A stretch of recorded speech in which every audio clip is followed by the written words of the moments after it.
ಒಂದು BLR post ಒಂದು ಸ್ಫೋಟಕ ವರದಿಯನ್ನ ಮಾಡಿರ್ತಕ್ಕಂಥದ್ದು. ಈ BLR ಸ್ಫೋಟಕ ವರದಿಯನ್ನ ನಾವು ಹೇಗೆ ನಂಬಬೇಕು ಮತ್ತು ಇದರ ಸತ್ಯತೆ ಏನು, ಇದರ ವರದಿಯನ್ನ ನೀವು ತಿಳ್ಕೋಬೇಕು ಅಂತಂದ್ರೆ ಎಲ್ಲೂ ಕೂಡ ಸ್ಕಿಪ್ ಮಾಡದೆ ನೋಡ್ತಾ ಹೋಗಿ.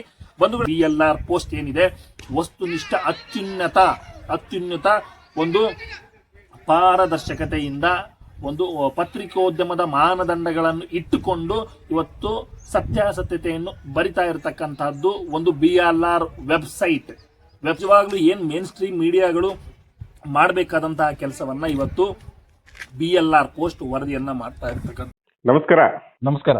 ಹೇಗಿದ್ದೀರಿ? ಚೆನ್ನಾಗಿದ್ದೀನಿ.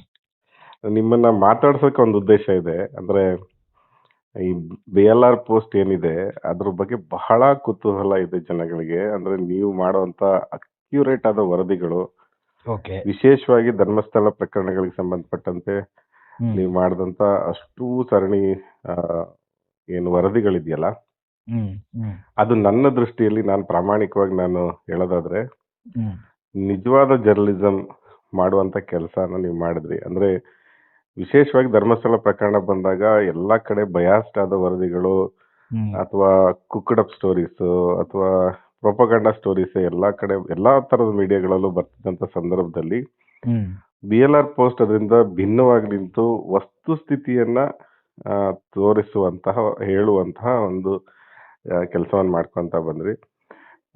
ನಾನು ನನ್ನ ಫೇಸ್ಬುಕ್ ನಲ್ಲಿ ಕೂಡ ಬರ್ದಿದ್ದೆ, ಇವತ್ತು ವಿಶೇಷವಾಗಿ ಧರ್ಮಸ್ಥಳ ಪ್ರಕರಣಕ್ಕೆ ಸಂಬಂಧಪಟ್ಟಂಗೆ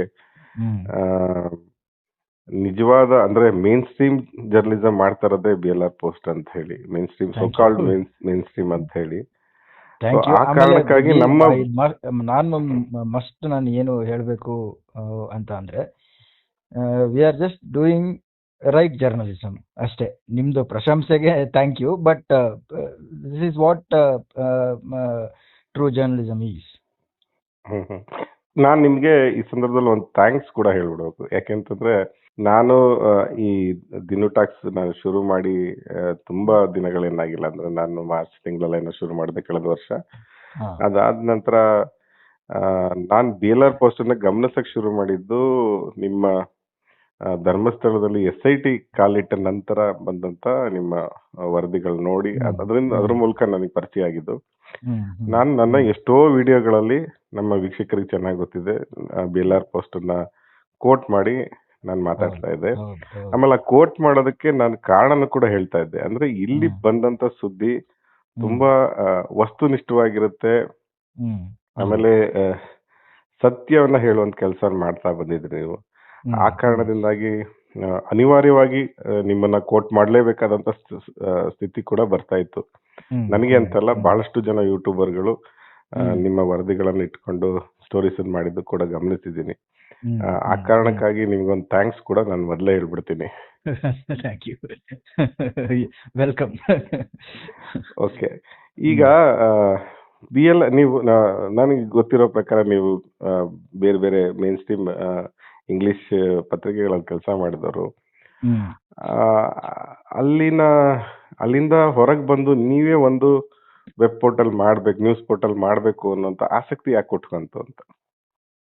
ಒಂದು ನನ್ಗೆ ಜರ್ನಲಿಸಂ ಬಿಟ್ಟು ಬೇರೆ ಕೆಲಸ ಮಾಡಕ್ ಬರೋದಿಲ್ಲ ಮುಖ್ಯವಾಗಿ. ಇನ್ನೊಂದು ಪ್ಯಾಷನ್ನು. ಯಾಕಂತಂದ್ರೆ ಈಗ ನಾನು ಮೇನ್ ಸ್ಟ್ರೀಮ್ ಮೀಡಿಯಾದಲ್ಲಿ ಇದ್ದಾಗ ಹಲವಾರು ವರದಿಗಳನ್ನ ನಮ್ಗೆ ಮಾಡಕ್ಕೆ ಆಗಿಲ್ಲ. ನಾನು ಎಲ್ಲಾನು ಮಾಡಕ್ ಆಗಿಲ್ಲ ಅಂತಲ್ಲ, ಕೆಲವಾರು ವರದಿಗಳು, ನನ್ನ ಎಕ್ಸಾಂಪಲ್ ಅಲ್ಲಿ ಹಲವಾರು ವರದಿಗಳು ಮಾಡಕ್ಕೆ ಆಗಿಲ್ಲ ಬಿಕಾಸ್ ಆಫ್ ಸೆವರಲ್ ಕನ್ಸ್ಟ್ರೈನ್ಸ್.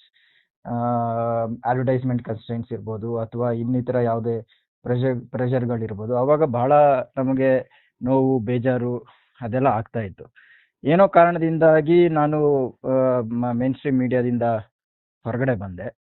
ಹೊರಗಡೆ ಬಂದಾದಾಗ ಯಾಕೆ ನಾನೇ ಮಾಡಬಾರ್ದು ಅಂದ್ರೆ, ನನ್ನ ಒಂದು 4-6 ಸ್ನೇಹಿತರು ಸೇರ್ಕೊಂಡು ಯೋಚನೆ ಮಾಡಿದಾಗ ನಾವೇ ಯಾಕೆ ಮಾಡಬಾರ್ದು, ಅವಾಗ ನಮಗೆ ಏನು ಬೇಕು ಅದನ್ನ ವಸ್ತುನಿಷ್ಠವಾಗಿ ಬರೆಯಕ್ಕಾಗತ್ತೆ. ಆಮೇಲೆ ಬರ್ದಿರೋದು ಮೇನ್ ಸ್ಟ್ರೀಮ್ ಮೀಡಿಯಾದಲ್ಲಿ ಬರೆದ್ರೆ ಮಾತ್ರ ಜನ ಓದಲ್ಲ. ಕಂಟೆಂಟ್ ಚೆನ್ನಾಗಿದ್ರೆ, ವಸ್ತುನಿಷ್ಠವಾಗಿ ನಾವು ಬರೆದ್ರೆ ಎಲ್ಲರೂ ಅದನ್ನ ನೋಡ್ತಾರೆ ಅನ್ನೋ ಒಂದು ನಂಬಿಕೆಯಿಂದ ನಾವು ಅದನ್ನ ಶುರು ಮಾಡಿದ್ದು. ಬೇಸಿಕಲಿ ನಮಗೆ ಯಾರು ಮೇನ್ ಸ್ಟ್ರೀಮ್ ಮೀಡಿಯಾದಲ್ಲಿ ಏನು ಹೇಳ್ತಾ ಇಲ್ಲ ಅದನ್ನ ನಾವು ಹೇಳಬೇಕು ಅನ್ನೋ ಒಂದು ಮೋಟೋ ಇಟ್ಕೊಂಡು ಶುರು ಮಾಡಿದಂಥದ್ದು BLR ಪೋಸ್ಟ್. ಓಕೆ. ಅಂದ್ರೆ ಈಗ ಏನಾಗಿದೆ ಅಂದ್ರೆ ಈ ಪ್ಯಾರಲಲ್ ಮೀಡಿಯಾಗಳಿಗೆ ಸಂಬಂಧಪಟ್ಟಂತೆ ಆ, ಈ ಎಮರ್ಜಿಂಗ್ ಮೀಡಿಯಾ ಏನಿದೆ ಅದು ಅದು ಹುಟ್ಕೊಂತಿರೋದೇ ನೀವು ಹೇಳ್ತಾರೋ ಈ ತರದ ಮಾತುಗಳು ಕೇಳಿದಾಗ ಬಹಳಷ್ಟು ಜನ ಇದೇ ತರನೇ, ಅಂದ್ರೆ ಎಲ್ಲೋ ಒಂದ್ ಕಡೆ ಕಟ್ ಹಾಕಿದಂತ ಸ್ಥಿತಿ ಇರುತ್ತೆ. ಅಲ್ಲಿ ಏನೋ ನಮ್ಮ ಸ್ಟೋರೀಸ್ ಸ್ಕ್ರೂಟನೈಸ್ ಆಗುತ್ತೆ, ಇನ್ನೇನೋ ಆಗುತ್ತೆ, ಅದರ ಸ್ವರೂಪ ಬದಲಾಗುತ್ತೆ ಅನ್ನೋಂಥ ಕಾರಣಕ್ಕಾಗಿ ಹೊರಗೆ ಬಂದು ಇಂಡಿಪೆಂಡೆಂಟ್ ಜರ್ನಲಿಸಮ್ ಅನ್ನು ಮಾಡುವಂಥದ್ದನ್ನು ನೋಡಿದೀವಿ. ಅದೇ ತರದ್ದು ನೀವು ಕೂಡ ಆ, ಮಾಡಿದ್ದೀರಾ. ಬಟ್ ಸಮಸ್ಯೆ ಏನಂದ್ರೆ ತುಂಬಾ ದೊಡ್ಡ ಸವಾಲುಗಳು ಕೂಡ ಇರುತ್ತೆ ಈ ತರದ ಮೀಡಿಯಾನ ಮಾಡುವ ಇಂಡಿಪೆಂಡೆಂಟ್ ಮೀಡಿಯಾ ಮಾಡುವಂತ ಸಂದರ್ಭದಲ್ಲಿ. ಅದನ್ನ ರೀಚ್ ಮಾಡಿಸೋದಾಗಿರ್ಬೋದು, ಅದಕ್ಕೆ ಅದನ್ನೊಂದು ನೆಲೆ ನಿಲ್ಸೋದೆಲ್ಲ ಇದೆಯಲ್ಲ, ಇವತ್ತಿನ ಕಾಲದಲ್ಲಿ ಬಹಳ ಕಷ್ಟದ ಕೆಲಸ. ಆದ್ರೂ ಆ ಚಾಲೆಂಜಸ್ ನೀವು ಹೆಂಗೆ ಫೇಸ್ ಮಾಡಿದ್ರಿ ಅಂತ? ಈಗ ಪ್ರಥಮವಾಗಿ ನಾನು ಏನು ಹೇಳಬೇಕು ಅಂತಂದ್ರೆ, ನಾವು ಶುರು ಮಾಡಿದ್ದು ವೆಬ್ಸೈಟ್ ಜೂನ್ 15ಕ್ಕೆ ಶುರು ಮಾಡಿದ್ದು. ಪ್ರಾರಂಭದಲ್ಲಿ ರೆಗ್ಯುಲರ್ ಕಂಟೆಂಟ್ ಏನಿದೆ ಅದನ್ನೆಲ್ಲ ತುಂಬಿಸಿ ಕೆಲವಾರು ಬೆಂಗಳೂರು ಸುದ್ದಿಗಳು, 4 ಬೆಂಗಳೂರು ಸುದ್ದಿಗಳನ್ನ, ಒಳ್ಳೆ ಸುದ್ದಿಗಳನ್ನ ಹಾಕಕ್ಕೆ ಶುರು ಮಾಡಿದ್ವಿ. ಅದು ಯಾಕೋ ಗೊತ್ತಿಲ್ಲ, ಅದೇ ಸಮಯಕ್ಕೆ ನಮಗೆ ಧರ್ಮಸ್ಥಳದ ಇದು ಬಂತು, ಯಾವುದು SIT ಬಂತು. ಆಮೇಲೆ ನಾನು ಇನ್ವೆಸ್ಟಿಗೇಟಿವ್ ಜರ್ನಲಿಸಮ್ ಮಾಡ್ತಾ ಇದ್ದವನು, ಕ್ರೈಮನ್ನು ಬಹಳ ಮಾಡ್ತಾ ಇದ್ದೆ. ಸೊ ನಮ್ಗೆ ಆಬ್ವಿಯಸ್ಲಿ ನನಗೆ ಬಹಳ ಇಂಟ್ರೆಸ್ಟ್ ಅದನ್ನ ಬರೆಯೋದ್ರಲ್ಲಿ. ಆಮೇಲೆ ನಮ್ಗೆ IPS ಸರ್ಕಲ್ಗಳಲ್ಲೂ ಬಹಳ ಪರಿಚಯಗಳು ಎಲ್ಲ ಇರೋದ್ರಿಂದ ಯಾಕೆ ಇದನ್ನ ಬಗ್ಗೆ ಬರಿಬಾರ್ದು, ಇದನ್ನ ಬಹಳ ಡೀಪ್ ಆಗಿ ಬರೆಯೋಣ ಅಂತ ಬರೆಯಕ್ ಹೊರಟೆ. ನೀವು ನನಗೆ ಊಹೆ ಮಾಡಕ್ಕೆ ಆಗಿರ್ಲಿಲ್ಲ. ಅಂದ್ರೆ ನನಗೆ ಆಶ್ಚರ್ಯ ಏನಂತಂದ್ರೆ, ನಮ್ಮ ಟಾರ್ಗೆಟ್ ಏನಿದ್ದು ಬೆಂಗಳೂರು ಮತ್ತೆ ಕರ್ನಾಟಕದಾದ್ಯಂತ ಸುದ್ದಿಗಳನ್ನು ಬರೆದ್ರೆ ಒಂದು 6 ತಿಂಗಳಲ್ಲಿ ನಾವು 1 ಲಕ್ಷ ವ್ಯೂಸ್ ನಾವು ರೀಚ್ ಮಾಡಬೇಕು. ಅಟ್ಲೀಸ್ಟ್ 50,000 ವ್ಯೂಸ್ ನಾವು ರೀಚ್ ಮಾಡಬೇಕು. ಬಿಕಾಸ್ ನಾವು ಸದ್ಯ ಸೋಷಿಯಲ್ ಮೀಡಿಯಾದಲ್ಲಿ ನಮ್ಮ ಪ್ರೆಸೆನ್ಸ್ ಇಲ್ಲ. ಇನ್ಸ್ಟಾಗ್ರಾಮ್ ಪೇಜ್ ಇದೆ, ಯೂಟ್ಯೂಬ್ ಒಂದು ಚಾನೆಲ್ ಇದೆ, ಮತ್ತೆ ಅದೇ 2 ಮಾತ್ರ. ಮತ್ತೊಂದು ಟ್ವಿಟರ್ ಇದೆ. ಟ್ವಿಟರ್ ಇವಾಗ ಒಂದು ಸ್ವಲ್ಪ ಬದಲಾವಣೆಗಳಾಗಿದೆ.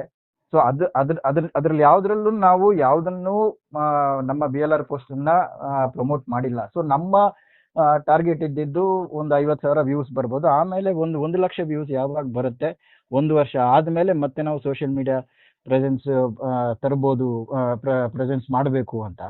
ಬಟ್ ಆಶ್ಚರ್ಯ ಏನಂತಂದ್ರೆ, 6 ತಿಂಗಳಲ್ಲಿ ನಮ್ಮ ವ್ಯೂಸ್ 9 ಲಕ್ಷ ಆಗಿದೆ. ಆಮೇಲೆ ಟೋಟಲ್ ಎಂಗೇಜ್ಮೆಂಟ್ 2 ಮಿಲಿಯನ್ ರೀಚ್ ಆಗಿದೆ. So without social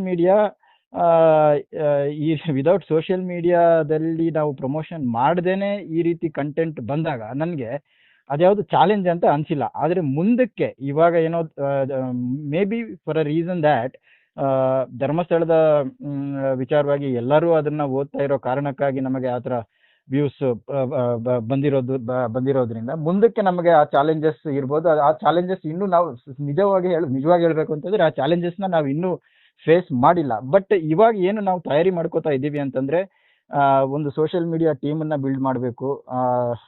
social media ಟೀಮನ್ನ build ಮಾಡಿ ಯಾವ ಥರ ಅಂದ್ರೆ ವಿಭಿನ್ನವಾಗಿ ನಾವು ಒಂದು ಸುದ್ದಿಯನ್ನ ಸೋಷಿಯಲ್ ಮೀಡಿಯಾದಲ್ಲಿ ಬಿತ್ತರ ಮಾಡಬೇಕು ಅನ್ನೋ ಆಲೋಚನೆಗಳು ಇವಾಗ ಶುರುವಾಗಿದೆ. ಓಕೆ.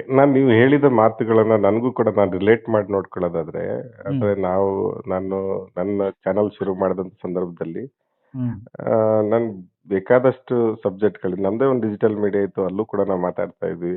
ಅದು ಈ ಚಾನಲ್ ಅನ್ನ ಮಾಡೋಂಥ ಸಂದರ್ಭದಲ್ಲೂ ಬೇರೆ social issues, political issues, crime ಸಂಬಂಧಪಟ್ಟಿದ್ದು ಎಲ್ಲಾನು ಮಾಡ್ಬೇಕು ಅನ್ನುವಂತ ಒಂದು ಉದ್ದೇಶ ಇಟ್ಕೊಂಡು ಮಾಡೋದು. ಆದ್ರೆ ನೀವು ಹೇಳಿದಂತೆ ಧರ್ಮಸ್ಥಳಕ್ಕೆ ಸಂಬಂಧಪಟ್ಟಂತ SIT ತನಿಖೆ ಆಗ್ಬೋದು, ಅದು ಸುತ್ತ ಪ್ರಕರಣಗಳಿಗೆ ಸಂಬಂಧಪಟ್ಟಂತೆ ಒಂದ್ಸಲ ಅದು ಒಳಗಡೆ ಹೋದ ನಂತರ ಅದು ಎಳ್ಕೋಂತ ಹೋಗ್ಬಿಡ್ತದು. ಅದು ನಾನೊಂದು 5-10 ವಿಡಿಯೋ ಮಾಡ್ಬೋದು ಅಂದ್ಕೊಂಡಿದ್ನೇನೋ 100 ವಿಡಿಯೋ ದಾಟಿ ಹೋಗ್ಬಿಡ್ತದು.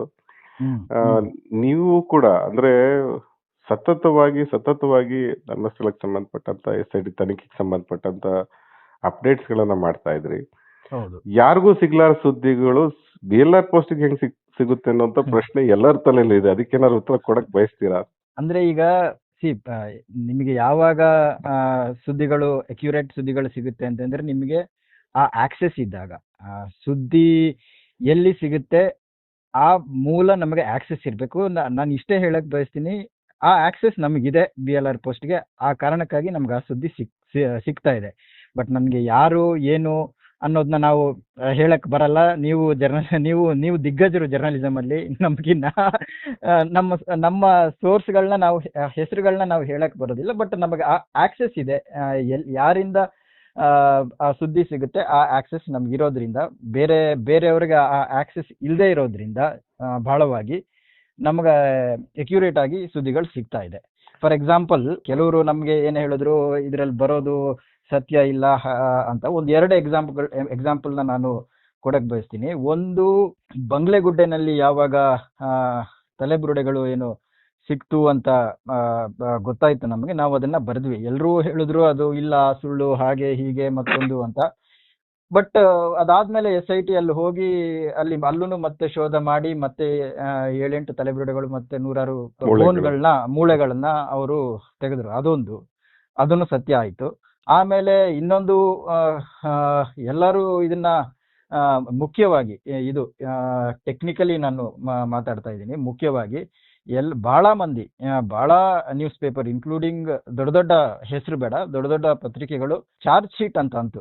ಯಾವ್ದನ್ನ SIT ಏನು ವರದಿ ಹಾಕಿದ್ರು ಅದನ್ನ ಚಾರ್ಜ್ ಶೀಟ್ ಅಂತ ಅಂತು. ನಾವು SIT ವರದಿ ಕೊಡುವ ಮೊದಲೇನೆ ಅದು ಕಂಪ್ಲೇಂಟ್ ರಿಪೋರ್ಟ್ ಅವ್ರು ಸಬ್ಮಿಟ್ ಮಾಡ್ತಾ ಇದ್ದಾರೆ ಅನ್ನೋದನ್ನ ಮೊದಲೇ ಬರ್ದಿದ್ವಿ. ಅದು ಕಂಪ್ಲೇಂಟ್ ರಿಪೋರ್ಟ್ ಅಂತ. ಆಮೇಲೆ ಮತ್ತೆ ಎಲ್ಲರನ್ನು ಅದ್ರ ಬಗ್ಗೆ ಏನ್ ನಮೆನ್ಕ್ಲೇಚರ್ ಏನಿದೆ, ಅದನ್ನ ಕನ್ನಡದಲ್ಲಿ ಏನ್ ಹೇಳ್ತಾರೆ, ಅದಕ್ಕೆ ಅದ್ರದ್ದು ಪದವನ್ನ ಮತ್ತೆ ಬದಲಾವಣೆ ಮಾಡ್ಕೊಂಡು ಬಂದ್ರು.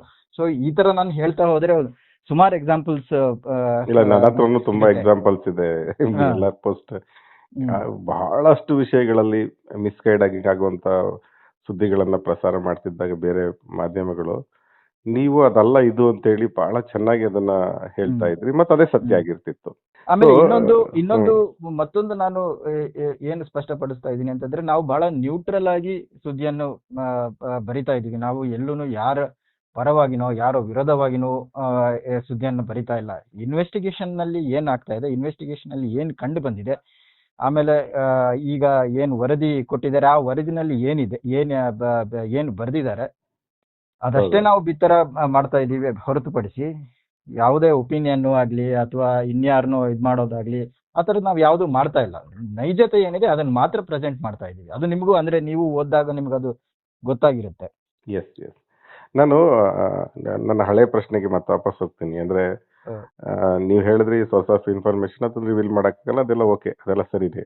ಆದ್ರೆ ನನಗೆ ಇರುವಂತ ಒಂದು ಸಂತೋಷ ಏನು, BLR ಪೋಸ್ಟ್ ಸಂಬಂಧಪಟ್ಟಂತೆ ನೀವು ಈ ಪ್ರಕರಣ, ಧರ್ಮಸ್ಥಳ ಪ್ರಕರಣಕ್ಕೆ ಸಂಬಂಧಪಟ್ಟಂತೆ ಬಹಳ ಸ್ಟೇಕ್ ಹೋಲ್ಡರ್ಸ್ ಇದಾರೆ ಇಲ್ಲಿ. ಅಂದ್ರೆ ಇಲ್ಲಿ ಬೇರೆ ಬೇರೆ ಹಂತದಲ್ಲಿ ಒಂದು ಹೋರಾಟಗಾರ ಒಂದ್ ಕಡೆ ಇದ್ದಾರೆ, ಕಂಪ್ಲೇನೆಂಟ್ಸ್ ಒಂದ್ ಕಡೆ, ಇನ್ನೊಂದ್ ಕಡೆ SIT, ಇನ್ನೊಂದ್ ಕಡೆ ಪೊಲೀಸು, ಮತ್ತೆ ಸಾಕ್ಷಿಗಳು ಒಂದಷ್ಟು ಕಡೆ, ಎಲ್ಲಾ ವಲಯದ ಸುದ್ದಿಗಳನ್ನು ನೀವು ಅದನ್ನ ಎಷ್ಟು ಚೆನ್ನಾಗಿ ಅದನ್ನ ಗ್ರಹಿಸಿ ಅಥವಾ ಅದನ್ನ ಬರದ್ರಿ ಅನ್ನೋದು ನನಗೆ ಬಹಳ ಮುಖ್ಯ ಅನ್ಸುತ್ತೆ. ಅಂದ್ರೆ ಉದಾಹರಣೆಗೆ ನಿತಿನ್ ದೇವಾಡಿಗ ಕೇಸ್ ಆಗಿರ್ಬೋದು, ಯಾರು ಕೂಡ ಮುಟ್ಲಾರ್ದಂತದ್ದು ಜನಗಳನ್ನೂ ಕೂಡ ನೀವು ಮುಟ್ಟಿ ಅದನ್ನ ಸುದ್ದಿ ಮಾಡಿದ್ರಿ. ಅದು ಒಂದ್ ರೀತಿ ಪರಿಪೂರ್ಣವಾಗಿ ಒಂದು ಪ್ಯಾಕೇಜ್ ಆಗಿ ಬಂತು ಅಂತ ನನಗನ್ಸುತ್ತೆ. ಅಂದ್ರೆ ಯಾವ್ದೋ ಒಂದು ವರ್ಷನ್, ಅದೋ ಒಂದು ಪೊಲೀಸ್ ವರ್ಷನ್, SIT ವರ್ಷನ್, ಅಥವಾ ಅಡ್ವೊಕೇಟ್ಸ್ ವರ್ಷನ್, ಅಥವಾ ಹೋರಾಟಗಾರ ವರ್ಷನ್, ಈ ಎಲ್ಲಾ ವರ್ಷನ್ಗಳಲ್ಲಿ ಇರುವಂತ ಸತ್ಯಗಳನ್ನ ನೀವು ಹೇಳ್ತಾ ಹೋದ್ರಿ. ಹಾಗಾಗಿ ಅದು ಹೆಚ್ಚು ಕ್ಲಿಕ್ ಸಾಧ್ಯ ಆಯ್ತು ಅಂತ ನನಗೆ ಅನ್ಸುತ್ತೆ. ಹೌದು ಹೌದು ಹೌದು. ಆಮೇಲೆ ನಾನು ಧರ್ಮಸ್ಥಳ ವರ್ಷನ್ ತಗೊಳಕ್ಕೂ ಯಾರಿಗೋ ಒಬ್ರಿಗೆ ಫೋನ್ ಮಾಡಿದ್ದೆ, ಬಟ್ ಅವರು ನಾವು ಮಾತಾಡಕ್ ಆಗಲ್ಲ, ನಮ್ಮ ಮೀಡಿಯಾದವ್ರು ಯಾರೋ ಕಾಂಟ್ಯಾಕ್ಟ್ ಮಾಡ್ತಾರೆ ಅಂತಂದ್ರೆ ಅವರು ಕಾಂಟ್ಯಾಕ್ಟ್ ಮಾಡದೇ ಇರೋ ಕಾರಣ ಅವ್ರನ್ನ ನಾವು ಆನ್ ರೆಕಾರ್ಡ್ ತಗೊಳಕ್ ಆಗಿಲ್ಲ. ನೂರಾರು ಸ್ಟೋರೀಸ್ ಮಾಡಿದ್ರ, ಅದು ಹೌದು ಬರೀ 10 ಅಂತಾನು ಹೇಳಕ್ಕಾಗಲ್ಲ, ನೂರಾರು ಸ್ಟೋರೀಸ್ ಮಾಡಿದ್ರ. ನನಗೆ ಕೆಲವು ನೆನಪಿಲ್ಲ ಯಾವ ಸ್ಟೋರಿಗಳು ಮಾಡಿದೀನಿ ಅನ್ನೋದು, ಅಷ್ಟು ಬರ್ದಿದೀವಿ ನಾವು. ಅಂದ್ರೆ ಅಷ್ಟು ಇತ್ತು, ಅಷ್ಟು ವಿಚಾರ, ಅಂದ್ರೆ ಫೋರ್ಸ್ಫುಲಿ ನಾವೇನು ಬರ್ದಿಲ್ಲ, ಅಷ್ಟು ವಿಚಾರಗಳು ಇನ್ವೆಸ್ಟಿಗೇಷನ್ ಆಗ್ತಾ ಇದ್ದ ಹಾಗೆ ಅಷ್ಟು ವಿಚಾರಗಳು ಬರ್ತಾ ಇದ್ದಾಗೆ ನಾವು ಅದನ್ನ ರಿಪೋರ್ಟ್ ಮಾಡ್ತಾ ಇದ್ವಿ. ಆ ಕಾರಣಕ್ಕೆ 100-150 ಸ್ಟೋರಿಗಳಾಯ್ತು. ಯಾಕಂದ್ರೆ ನೀವು ಬಹಳ ಯೂಟ್ಯೂಬ್ ಅಲ್ಲಿ ನಿಮ್ಮ ಚಾನೆಲ್ ಅಲ್ಲಿ ಬಹಳ ವಿಡಿಯೋಗಳನ್ನ ಮಾಡಿದಿರ. ನನಗೂ ಅನ್ಸಿರೋದೇನಂತಂದ್ರೆ ನಿಮಗೂ ಅಷ್ಟು ಮಾತಾಡಕ್ಕೆ, ಅಷ್ಟು ಡಿಸ್ಕಸ್ ಮಾಡಕ್ಕೆ, ಬಿತ್ತರ ಮಾಡಕ್ಕೆ ಅಷ್ಟು ಮಾಹಿತಿಗಳು, ಅಷ್ಟು ಇನ್ಫಾರ್ಮೇಶನ್ ಇರೋ ಕಾರಣಕ್ಕೆ ಮಾಡಕ್ಕೆ ಆಯ್ತು ಅಂತ. Okay okay. ನನಗೆ ಭಾಳ ಅಂದರೆ ಸ್ಟ್ರೈಕ್ ಮಾಡಿ, ಅಂದರೆ BLR ಪೋಸ್ಟ್ ಅನ್ನೋದು ಒಂದು ತಲೆಗೆ ನನಗೆ ಪಟ್ಟಂತ ಹೊಡೆದಿದ್ದು ಯಾವಾಗ ಅಂತಂದರೆ, ಇಡೀ ಮೀಡಿಯಾ ಧರ್ಮಸ್ಥಳದಲ್ಲಿ ಏನು ಎಕ್ಸಿಬಿಷನ್ ಪ್ರೋಸೆಸ್ ಶುರು ಆಯಿತು ಆ ಟೈಮಲ್ಲಿ ಎಲ್ಲ ಮೀಡಿಯಾ ಪ್ರೆಸೆನ್ಸ್ ಅಲ್ಲಿತ್ತು. ಅದು ಯೂಟ್ಯೂಬರ್ಸ್ ಆಗಿರ್ಬೋದು, ಡಿಜಿಟಲ್ ಮೀಡಿಯಾ ಆಗಿರ್ಬೋದು, ಮೇನ್ ಸ್ಟ್ರೀಮ್ ಮೀಡಿಯಾ ಆಗಿರ್ಬೋದು, ಎಲ್ಲ ಕೂಡ ಅಲ್ಲಿದ್ದಂಥ ಸಂದರ್ಭದಲ್ಲಿ ಮೊದಲು ಅಂದರೆ ಎಷ್ಟು 5ನೇ ಪಾಯಿಂಟ್ ಅಲ್ಲ ಏನೋ 6ನೇ ಪಾಯಿಂಟ್ ಅಲ್ಲ ಸಿಕ್ಕಿದ ತಕ್ಷಣ ಮೊದಲ ಸುದ್ದಿ ಬಂದಿದ್ದು BLR ಪೋಸ್ಟ್ ಅಲ್ಲಿ. ಹೌದು ಹೌದು ಹೌದು ಹೌದು ಹೌದು. ಅದು ನನಗೆ ಎಸ್ ಏನೋ ಇವ್ರೇನೋ ಸಿಕ್ಸ್ತ್ ಸ್ಪಾಟ್ ಅಲ್ಲಿ. Sixth spot. ಆಗ ತುಂಬಾ ಆಶ್ಚರ್ಯ ಆಯ್ತು, ಯಾರಿಗೂ ಸಿಗದ್ ಸುದ್ದಿ ಇವ್ರಿಗೆ ಸಿಕ್ತಲ್ಲ ಹೌದು. ಅಲ್ಲಿ ಅನ್ನೋ. ಅಲ್ಲಿ ಅಲ್ಲಿ ನಿಂತ್ಕೊಂಡಿದ್ದ, ಅಲ್ಲಿ ಕ್ಯಾಮ್ರಾ ಇಟ್ಕೊಂಡಿದ್ದವ್ರಿಗೆ ಗೊತ್ತಿರ್ಲಿಲ್ಲ ಅದು ಅಲ್ಲಿ ಹೌದು. ಸಿಕ್ಕಿರೋದು ವಿಚಾರ. ನಮಗದು ಗೊತ್ತಾಯ್ತು ಬಿಕಾಸ್ ನಮಗ ಅಲ್ಲಿ ಒಳಗಡೆನೂ ಸೋರ್ಸ್ ಇತ್ತು, ಆಮೇಲೆ ಉತ್ತರದಲ್ಲೂ ಒಂದು ಸೋರ್ಸ್ ಇದ್ದ ಕಾರಣ ಎರಡನ್ನೂ ಕನ್ಫರ್ಮ್ ಮಾಡ್ಕೊಂಡು ಬರೆಯಕ್ಕಾಯ್ತು. ಓಕೆ, ನಾನು ಬಂಗ್ಲೆಗುಡ್ಡದ್ ನೀವು ಆಗ್ಲೇ ಹೇಳಿದ್ರಿ.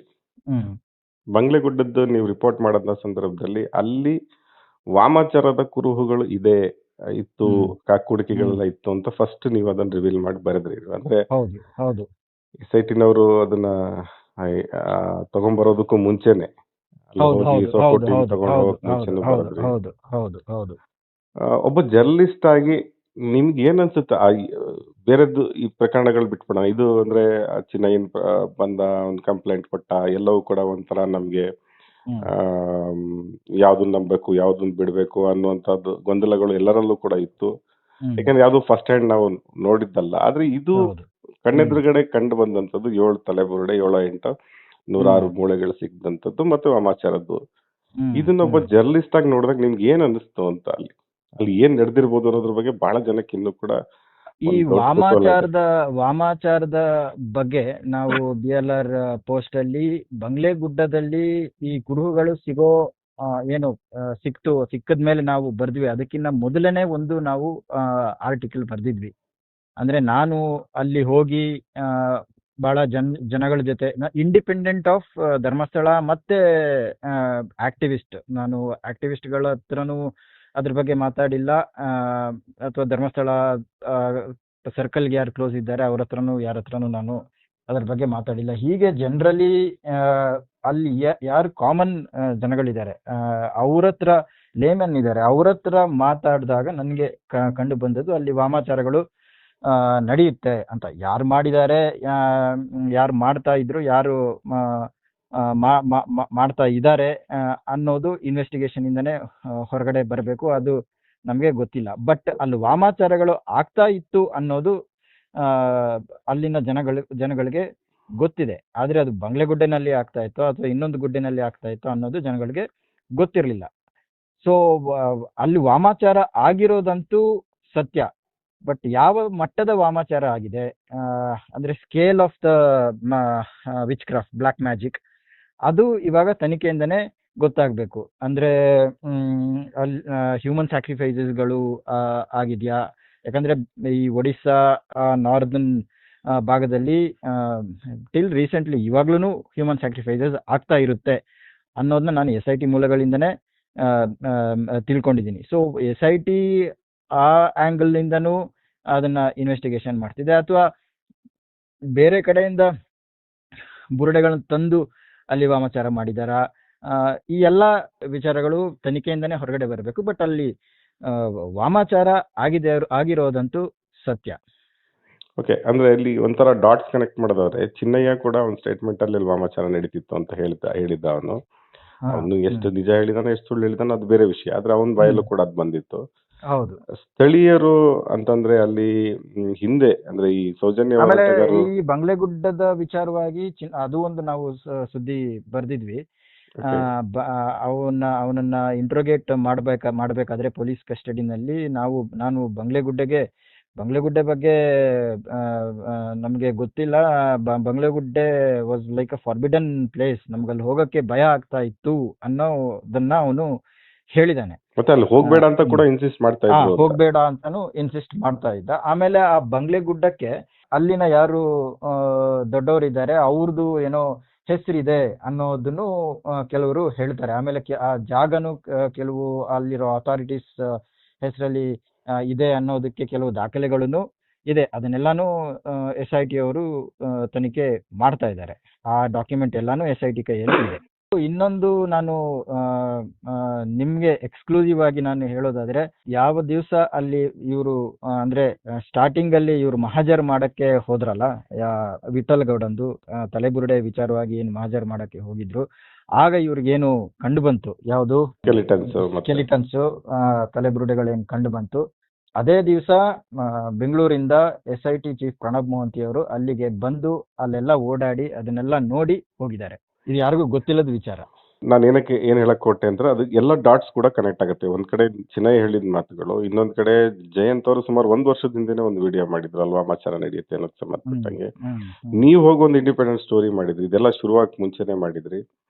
ನಂತರ ನೋಡಿ ಕೋಇನ್ಸಿಡೆನ್ಸ್ ಅಂದ್ರೆ ಅದೇ ಜಾಗದಲ್ಲಿ ಅಲ್ಲಿ ಕುಡ್ಕಿಗಳು ಪತ್ತೆ ಆಯ್ತು. ಅದನ್ನ ವಿಠಲ್ ಗೌಡ್ರು ಕೂಡ ಹೇಳಿದ್ರು, ಅಲ್ಲಿ ಕುಡ್ಕಿಗಳು ಮಾಮಾಚಾರಕ್ಕೆ ಬಳಸುವಂತ ಕುಡ್ಕಿಗಳಿದ್ವು ಅಂತ ಹೇಳಿ. ಸೊ ಈ ಆಂಗಲ್ ತನಿಖೆ ಆಗ್ತಾ ಇರ್ಬೋದು ಅಂತ ನಾನು ಅನ್ಕೊಂತೀನಿ. ಮತ್ತೆ ನಿಮ್ಗೆ ಈ ಕೇಸಲ್ಲಿ ತುಂಬಾ ಇಂಟ್ರೆಸ್ಟಿಂಗ್ ಅಂತ ಅನ್ಸಿದ್ದು ಏನು ಅಂತ?